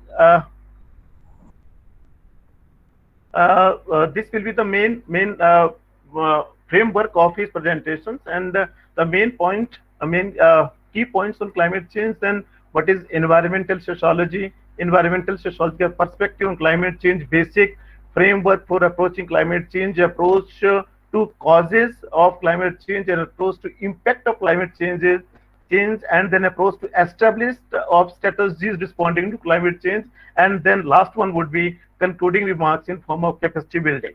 So if we see the main components of this climate change, causes of climate change matters a lot. Particularly speaking, these natural factors, which is interglacial, since interglacial stage to date, there are so many factors which are affecting climate change, and the most important factor is this human-induced factor, emissions of greenhouse gases, as well as it has been presented before us by UNFCCC that more than 20% from natural factors and 80% from human-induced emissions of greenhouse gases are coming. So the impact of climate change on nature as well as on human and society, both are most important factors which are to consider while discussing and addressing this issue of the decade, that is climate change. And as far as the strategy responding to climate change is concerned, there are two most important strategies. One is mitigation, and second one is adaptation. So what is environmental sociology? Let me brief on this, and it is just interaction. It is just a study on interaction between environment and society. Environment as an external factor surrounding human beings, determining existing of human mode and society, and two status, two category particular, the natural as well as the human-made environment is important to mention over here. And society, as you know very well, it is a group of individuals which involve in persistent interaction and resulted into a large social group sharing the same spatial social territory, typically subject to the same political authority and dominant culture, emphasizing on mutual impact, determining the existence mode of nature being polluted and destructed is the main thing, and the human society way of life and human being who are just institutionalized. And if you see the environmental sociological perspective on climate change, the basic framework of this approaching climate change is shown through this diagram, and continuous mutual process interacting among human, nature, and climate change is there. It's just going on all the time in all the ages. There are socio-economic system, there is climate change, there is nature. Every component of this impact is just affecting each other. So if you see the approach to just cause of climate change, the natural factor plays very important role, which is beyond the knowledge of people like us, people from environmental sociology or the sociologist. So human-induced factor, it falls in the domain of environmental sociologists and sociologists, and mechanism of this environment which is being polluted and restricted by human being is the main concern. You can see two pillars, one on left side and another one on right side. Left side there is a nature, and right side there is a human and consumption patterns there, and there are natural resources. So there is a big struggle between the will of human being just to make his life more and more comfortable. And if you see, we are getting everything in form of this environmental services, in form of water, in form of air, in form of soil, in form of landscape, and by just using by human being, we are just giving back it to nature by just in form of pollution, and this pollution is just affecting everything, and particular when these are imparting these goods and services, and these goods and services are responsible for the extraction of these natural resources, and which is further creating so many problems which we are using, which we are facing today. So coming to this approach to impact of climate change, there are three approaches, particular one on nature, and on nature we can see the sea level rising, change in habitat of these plants and animals, also loss of or decrease of biodiversity is there, change in the original state of nature, crisis of nature, and which is leading to change in the original state of nature, which is leading to crisis of nature, and then ultimately which is leading to crisis of human existence and putting human life at stake. And on society level, what we are getting, we are every inch dependent on nature even today, in spite of many development whatsoever we have made. So this is the food, water supply is there, human health is there, population is there, land use is there, food production is there, economic structure development is there, world trading system is there, and there are so many things which can be included over here. Based on the findings, examines and theorizing the complex and multifaceted relationship between human and nature is of very important concern, including why do social system tends to exceed on ecological carrying capacities. So if you see the approach to the establishment of strategy responding to climate change, the basic approach, the basic framework for approaching strategy is the social system and nature. Social system is driving force, and the nature is being deteriorated. So the response is policy, the policy which are being framed by the government, being framed by the policy makers, by the bureaucrats, sitting somewhere in other places. So the target of strategy is just to mitigations and adaptations, and approach to solution is nature-based and technology-based. Both type of solutions are needed presently. So concluding remarks would be capacity building is the only solution. Professor Jung is advocating like this, and he is of the view that internal capacity building, there should be availability in form of availability of finance, availability of technology, availability and establishment of cooperative network, social consensus, as we are cooperating with each other and coming together on this platform for this international webinar. And the industry, green management should be there, civil organization, environmental movement is there, mass media providing information and discussion, value, publicity, etc. Citizen environment friendly behavior in everyday life is the need of the hour. Introduction of governance system in the process of policy making, internalization of social conflict in advance, transformation of current socio-economic system to a new one, and Professor Jung is of the view economy maximization of profit, and which leads to empowerment of eco-friendly, etc. and citizen resources, energy saving behavior is a need of the hour, and then cultural ethos, consumerism, and environmentalism should be encouraged.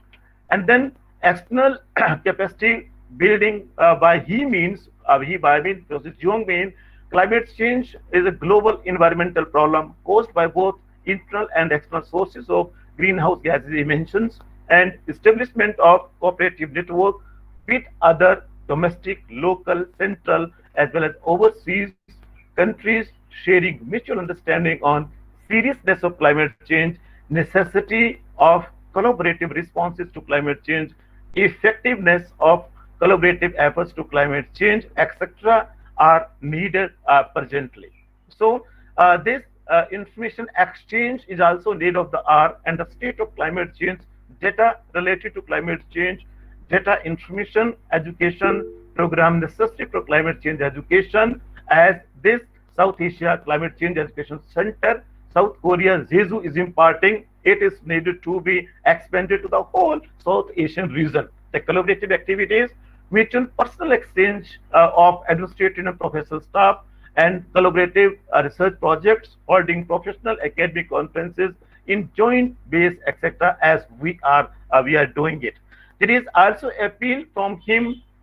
He is requesting for cooperation, and the theme is for his requesting is a signature campaign in India for inviting UNFCCC COP 28 to Jeju in 2023. Contact person is myself, and please. And he is also. I also shared his request earlier with you all. So please, he is again requesting you all. This is the template for signature sheet. Please, you all are requested to fill this sheet and send back it to me. And my number is there. And or you can contact Dr. Mehra. And there is a statement of signature, because UNFCCC is a supreme decision-making body. Jeju has been making continuous effort to realize carbon neutrality. Jeju successfully has fostered international environmental conferences and has necessary experiences and infrastructures. In addition, Jeju has internationally protected area as we are as well as World Natural Heritage, World Geopark, and Ramsar wetland. So these are why Jeju is known as the treasure island of the environment, loved by the people around the globe. Once again, thank you very much. Thank you very much from Jung's side, and I extend my thanks to Professor Jung to just allow me to share his views with you all. Thank Professor you. Jung, please excuse me if I commit something, and thank you very much. Thank you, Professor Jung. So thanks, Professor Jeong Saab and Dr. Mohinder for just giving his views right now. But we are hoping that he will be again overcoming his technical issue, and very soon we will be connecting him again on Saturday, so that at least his expression could be seen, what the intentions he is facing towards this particular presentation. But very nicely presented, because you know your presentation, which has been kept at the number one. Why? because knowing the sociological background, especially with the climate change, that is must, because then afterwards we are having the flora and fauna, how they are getting affected. And Grace already took your place, and she already mentioned about the faunal studies on behalf of taking this representative otters as one of the species. But still will be again interacting, and the two more speakers, they are waiting. I think Pramila Dikshit Nath ma'am has joined already. Pramila ma'am, if you are there, please come forward, switch on your cameras, video, click on the cameras as well as mic, if you can. And we are having also Om Prakash Gupta Saab with us, who could not able to join earlier. Gupta Saab, welcome to you. So, Pramila ma'am, are you there?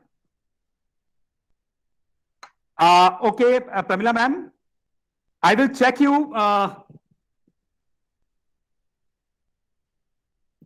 Okay, fine. So, Margaret is there. Dr. Jayanta, if you are there, please take this platform so that I can see, check Pramila ma'am's side. And she's already joined, but I think she's also facing technical issue. So please, Dr. Jayanta, Dr. Jayant, he was there. Dr. Jayant. Okay, fine. So, Margaret, Dr. Jayant is not there. If you can hear, can you just go through very quickly about your presentation over this ecological restoration and how you want to give the message from your particular area, the African continent. So she's a scholar, and she's doing a lot of studies related to the natural resources, and really the hard worker, active, advocating the environmental issues and natural resource management. So, Margaret, without taking much time, please, you just take this platform so that I can check Pramila madam. So, Pramila madam will be taking after your presentation. Dr. Jayanta is not there, so please, Margaret, take your 5-6 minutes, whatever the things. Over to you, Margaret. Distinguished guests, ladies and gentlemen, good evening. I would like to talk on the effects and the consequences of climate change and the recommendations on mitigating measures. Our global climate change has already been felt on the environment in various ways. We see glaciers are sinking in the polar regions, rivers, lakes are overflooded, wildfire are found in desert areas, especially here in the northern part of Cameroon. We have trees are flowering quickly. We experience a lot of loss in our sea ice within the coastal regions, especially here in Limbe, where we're found. And especially in Cameroon, we have two raining major seasons. We have the rainy season and the dry season. Presently, the change in precipitation had led to a drastic environmental deterioration. In what way?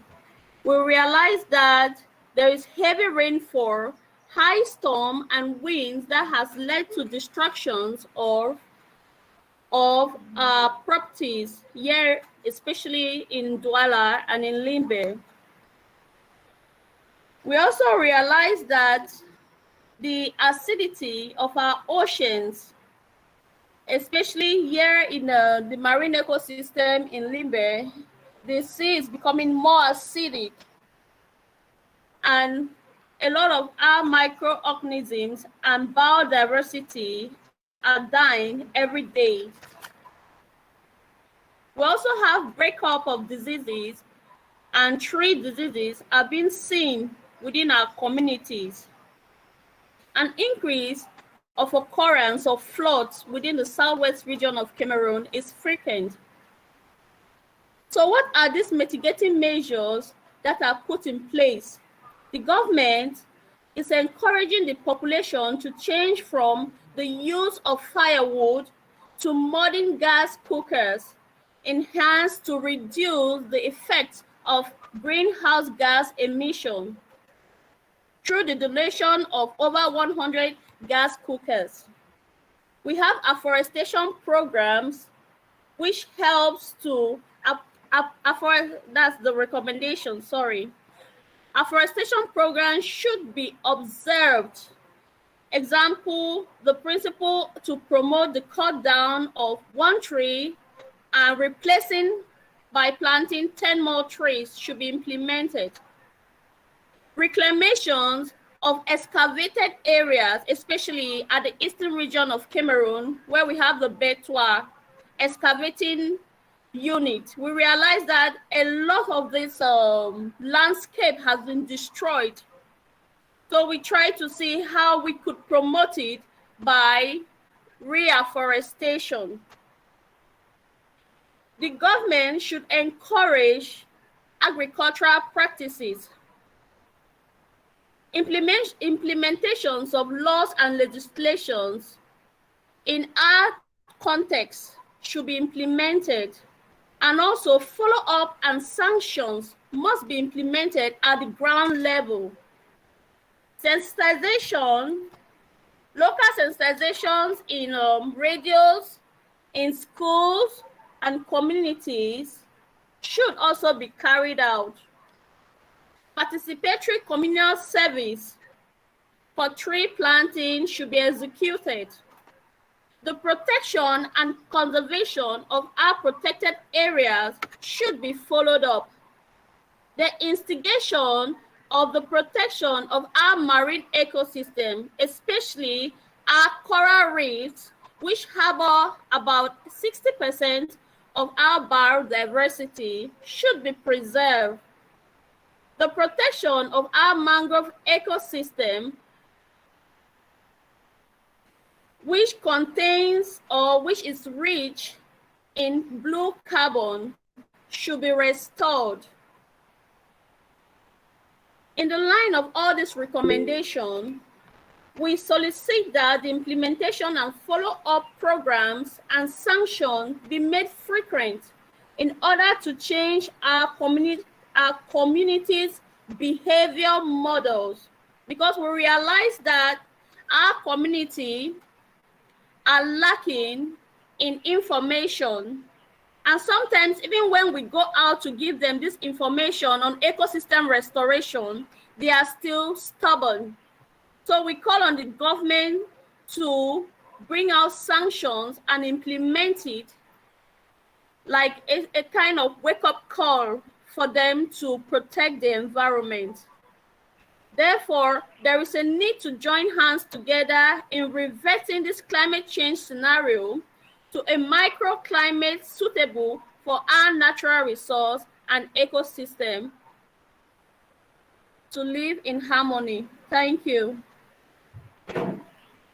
Thank you, Margaret. I think you are not having the video right now with you to present, Margaret.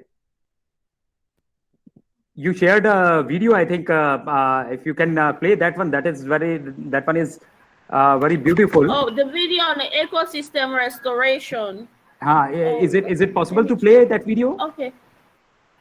Let me check. Yeah, Pramila ma'am is still could not able to get connected. She is there, but video and again, she is facing a technical problem.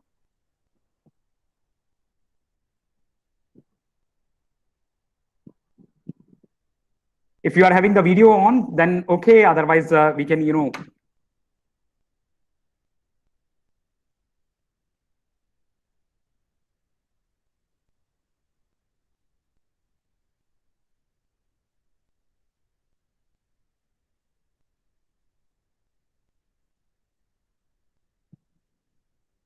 Okay, Margaret, let's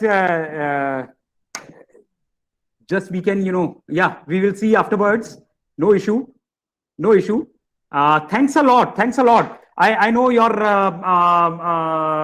zeal towards this protection of natural resources and the environment, how you are doing. I had seen your that video also. Unfortunately, we could not able to play right now.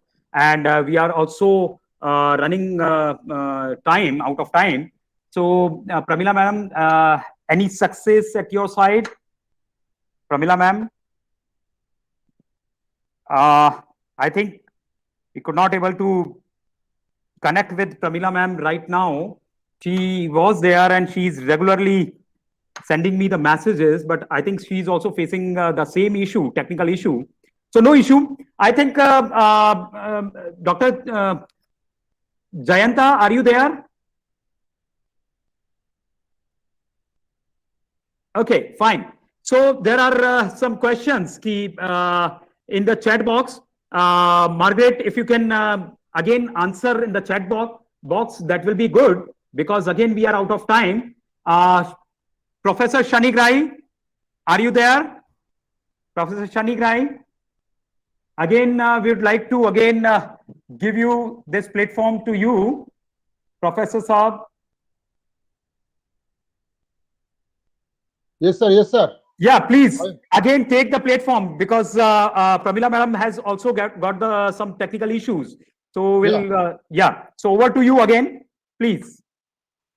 Okay, sir. I think we are now at the verge of the end of these programs. As far as the schedule is concerned, we are now have to move another part. That means interactive session. Just let me see. Just a minute, please hold on, please.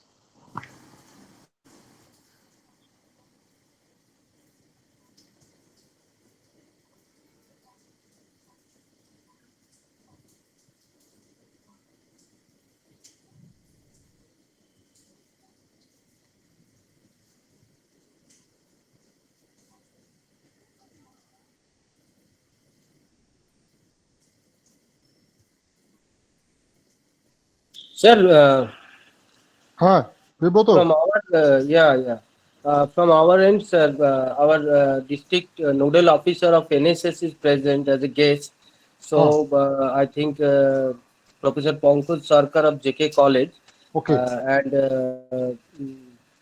I request Professor Sarkar to make a speech, on this program.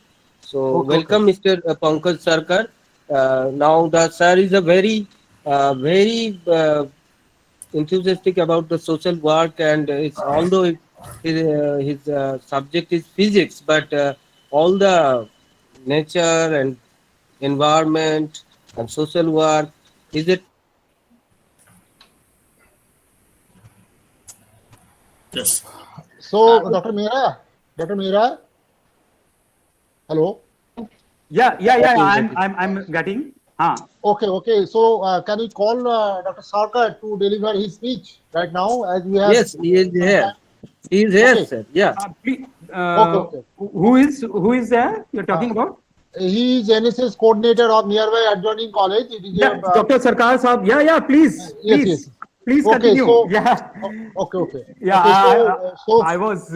Please. Sorry. I'm sorry. I was just in touch with Pramila ma'am. She was facing problem. Please. Welcome to Dr. Pankaj Sarkar. He is one of the important enthusiastic person as far as ecological restoration and environmental conservation is concerned, and he is also NSS coordinator of nearby adjoining college, which is JK College, Purulia. It is one of the leading college in the district, and it is also its own fame and name as far as the academic institution is concerned in this district. So, on behalf of this virtual platform, we welcome Dr. Pankaj Sarkar to deliver his presentation. Over to Dr. Sarkar, please. Thank you, sir. It is my privilege for giving the opportunity to say something at this large platform. I convey my regards to all of the speakers present over here, and their great insight over the matters. And it's true that we are trying our best through our NSS activities and other social organizations to have a great impact on the society, so that something better can be done. And ecological restoration is one of the burning topics nowadays. And we have seen from the presentation of Grace Jackson Madam that so nicely she elaborated about the danger which facing the different species in our locality areas. We also experience similar experience. We hardly see any jackal, which used to see in our childhood a lot of, but nowadays they are missing. So huge number of species are missing year by year. We have to protect. We have to protect not only our forest, trees. There's a major part. We of course should emphasize on that part, and at the same time we should aware about the danger of plastic pollution in town areas and also in village areas. We are facing different types of troubles due to plastic pollution. So a proper management to combat, reduce, reuse and recycling process of plastic should be done. And for this purpose, massive awareness is indeed very much necessary, so that if in our curriculum activities, it will be very much helpful if in our curriculum there should be provision about this topic of ecological restoration, so that each students and teacher are well informed about the danger of the ecological impact and other issues, so that we can focus on the solutions and we can make our activities focused oriented as far as possible to restore the ecological balance in our society, in our nature. And it will be a great step if all the colleges take a step forward ahead through their NSS activities or other type of activities, including the student-teacher collaboration. It should be a massive campaign and a great effort towards the restoration of nature. So saying these few words, I would like to thank Mr. Priyabruto Mukherjee, NSS Program Officer of Nisrani College, and all the other dignitaries present over here. Thank you all for giving me this opportunity to say a few words. Thank you all. So, Professor Shani Grai Saab, yeah, please. Okay, thank you, Dr. Sarkar. Just we are seeing on the screen a message from Mr. Mohan Singh Negi, and here the Pramila Dixit Nag has given some information due to his or inability to join in this particular virtual platform due to some sorts of problems, might be connectivity issue. So, Dr. Mehra, can you proceed to vote of thanks right now? I think, can you able to contact with the listening speakers who are supposed to talk about? No. Yes. I think if you can proceed because we are done. Pramila Madam message you already you had given this, na? Yes. Yes. So she has got a lot of. She was there, and but she was going to speak about the what the ecocide. Ecocide is very important aspect. So already she's basically activist and wonderfully advocating this climate change issue throughout the world. And through Las Vegas, how the US community or the corporates and everyone they came on the common platform. So unfortunately, we could not able to hear her own views. But anyway, next time definitely we can. So I think last session was completely out, interaction sessions. No issue for that. Dr. Jayanta has joined. Could you throw a final? Yeah, Dr. Jayanta. Yes. Please. Take this plunge and you deliver the vote of thanks also. Please wind up and give your views. Okay.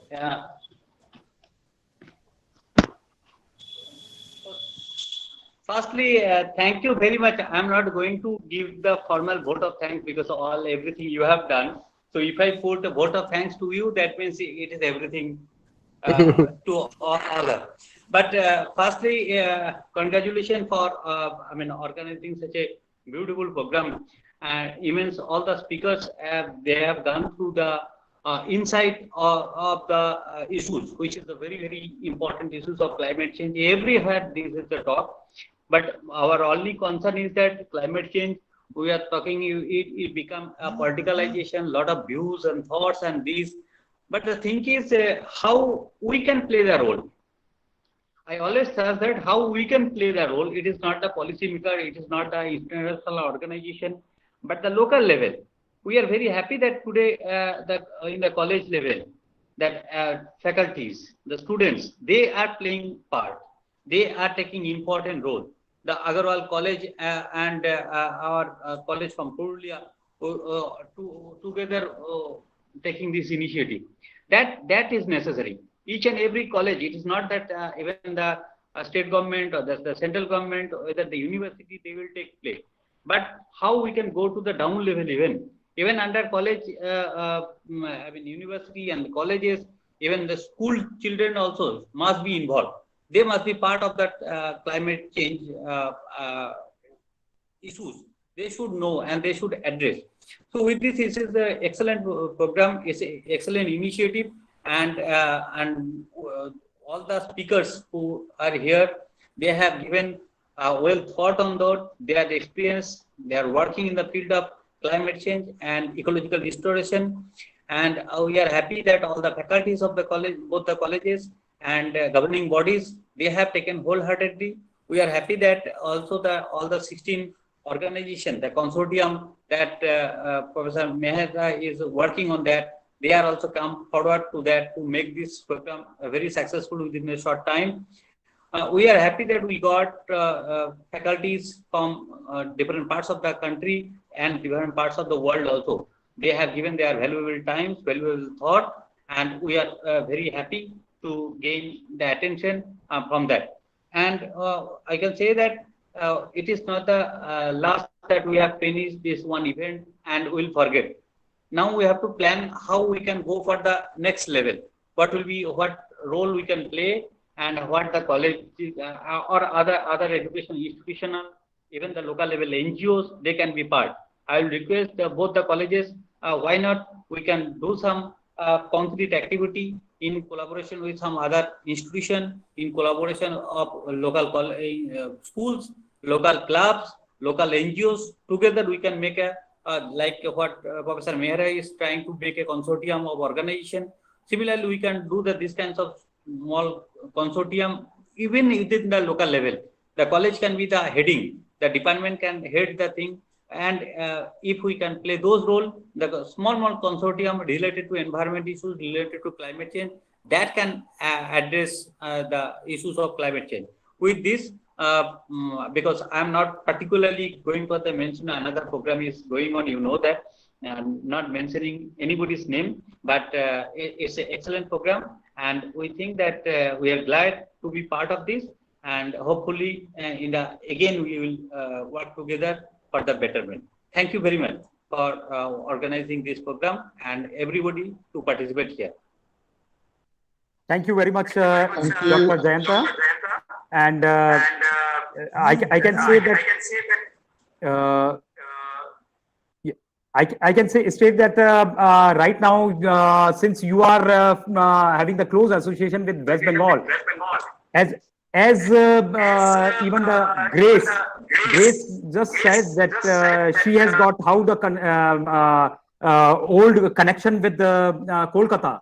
So that is very important, and definitely what you stated, because you are having the global forum for sustainable rural development, and that is another important issue. So how you are taking the rural sector, mainstreaming that in this particular present day challenges.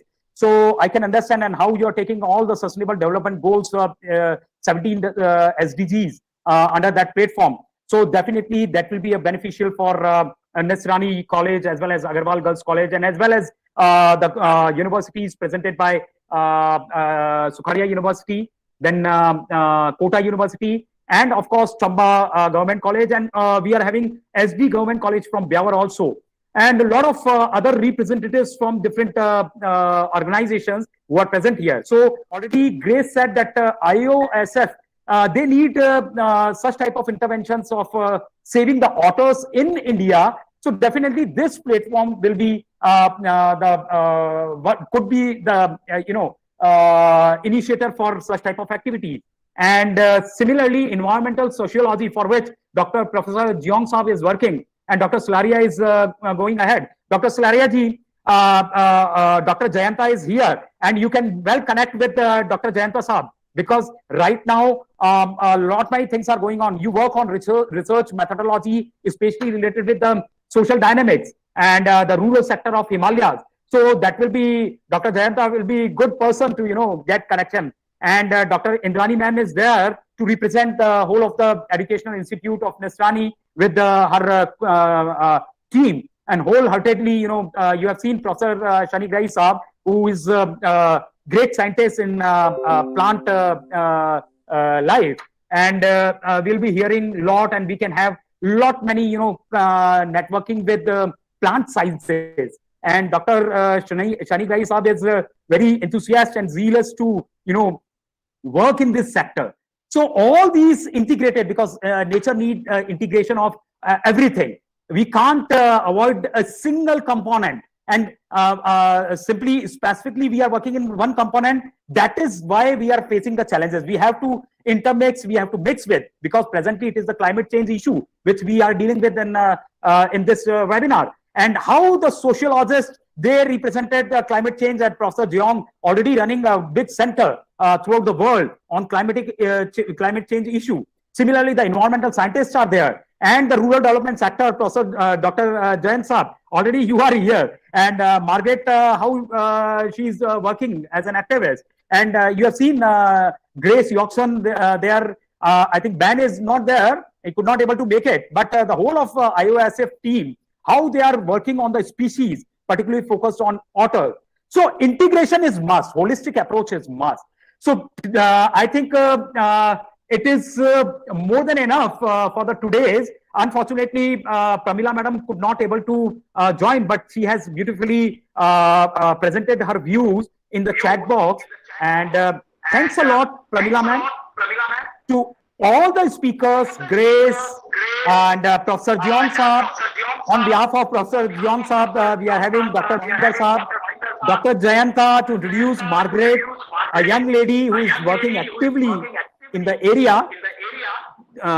Then similarly, we are having lot many, and just now we heard NSS coordinator, I think from our Nesrani college, that Bengal, your area, yes, I think. Yeah. Yes. So beautifully is giving, and plus we are having Dr. Subhi Srivastava from Wildlife Science Department, and she is dealing with Wildlife Science Department. So definitely next time we'll be getting in touch with them. So thanks a lot. And formally, Professor Shani Gai Saab, you can just give the formal closure from my side. Thanks a lot. Okay, sir. Okay, sir, please. Yeah. Before going to closure, on behalf of the NSS units of our college, I welcome Dr. Navanita Datta. He will formally convey vote of thanks to all the esteemed guest participants, scientists, researchers, and all the dignitaries who has glorified this particular virtual platform of today. So welcome to Dr. Navanita Datta, one of the NSS coordinator of Nisrani College, to deliver her vote of thanks to the participants as well as the other dignitaries. Dr. Navanita Datta, please. Good evening, everyone present here.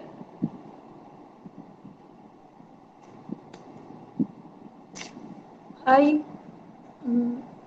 respected our chairman, our most valued invited dignitaries and guests.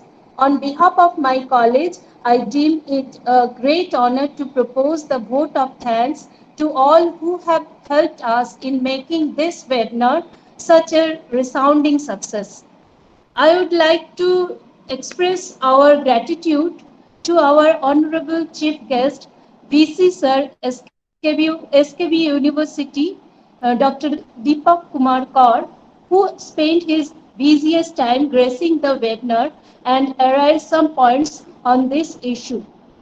I extend our gratitude to the President of Nistarini College, Dr. Shubal Chandra De, and thank you, sir, for your inspiring and encouraging us with your words. I would like to express profound gratitude to our principal, Madam Dr. Indrani Dev, Nistarini College, and Dr. S.P. Mehra, Agarwal Kanya Girls College, Rajasthan. Thank you for your providing immense support to make the webinar successful today. I would like to thank to our distinguished speakers, Emeritus Professor Dr. Yong Jeong, Jeju National University, South Korea, Dr. Grace Yokshun, Director, IOSF, Scotland, UK, and making this webinar interesting, meaningful, and thought-provoking addresses on the climate change and eco-restoration. A.M. Menika, Ministry of Environment, South Africa, Dr. Mahinder Slaria, Government College, Chamba, Himachal Pradesh, Dr. Jayanta Chaudhary, NIPRD, NERC. Thank you, sir, all of you, for helping us, for your inspiring speeches and thought-provoking lectures. We are looking forward for another webinar on environmental issues in near future. I would like to thank to NSS officer Professor Shudeep Pui, SKB University, and Nodal Officer Purulia, Professor Pankaj Sarkar of JK College, Purulia. I must thank to Professor N.D. Sannigrahi, convener of IQAC Nistarini College, for your immense support to organize today's webinar. Thanks to all my colleagues, all academic partners, participants from other colleges, all NSS program officers, faculty members, and all our students and other colleges students also, all the participants, media wing, technical wing, government organization, non-government organizations, activists. Thank you all for their active participation for making it a great success. Without your participation, without your help, we can't we cannot success today's webinar. So thank you all for present here and participant and successful this webinar. Thank you all. Over to Nando Dulal Shanigrai, sir. Okay. Dr. Mehra and our esteemed principal, Dr. Indrani Dev, and other dignitaries who are on the dais, I convey my sincere thanks and gratitude to all of you. So before going to turn off the curtain of this virtual platform, just I would like to say a few words as far as the experience I have gathered from this 2 hours journey, not journey, rather it's a very delightful and memorable journey that I have shared here. I would like to quote from a very small poem where it has been articulated that little drops of water make a mighty ocean. So in this webinar, we have shared some sorts of the little thoughts. And if these thoughts are to be amalgamated, and if we can contribute a little bit, irrespective of that can be measured, that cannot be measured, that can be poundable, that cannot be poundable, whatever may be. But if we have a love, if we have an apathy towards the ecological restoration and the restoration of the environment for the fragile mother Earth, then I think this webinar will get a huge success. And I think our beloved students are there who are the target group of this particular kind of webinars. So they are the budding citizens of tomorrow. And if they come forward, join their hands and think a little bit of their village or town or municipality or any, the social platform where they belong to. they contribute a little bit, we sure promise that we can challenge these fragility problems of the ecosystems, and we are able to restore the lakes, the ponds, the virgin forest, this blue planet to its the pure forms, which is the motto of the sustainable development. As because we believe that development is essentially needed for the sake of the millions, but we cannot forget the love and passion for the future generation. With these few words, we can conclude our today's journey. So thank you, Dr. Mehra, because you are the brain, you are the main, the brain person who has given the entire programs. On behalf of each internal Nisrani College fraternity, we again extend our heartfelt thanks to you as well as your college, and wish you a close tie-up in your future to organize either in the national or in international platforms to exchange our thought and to make a mutual symbiosis in academic achievements. So thank you all. Thank you, everybody. Thank you once again to join in this platform. Thank you. Sir. Formally, we are leaving, so you can leave, and thanks a lot. Thank you, everyone, and thank you, Dr. Mehra. Thank you, Dr. Mehra. Thank you to everybody and thank positivity. you. Thank you, Grace. Thank you, Margaret. Everyone over here. Thank you. Thank you, Mehra. Thank you. Thank you, Grace. Yeah. Thank you, Grace. We are all with you, ma'am. Thank you, Taste of India. We are all in saving the waters. Okay. I will contact with you later. Yeah. That's it. Bye. Okay. Bye, Margaret. We will meet again.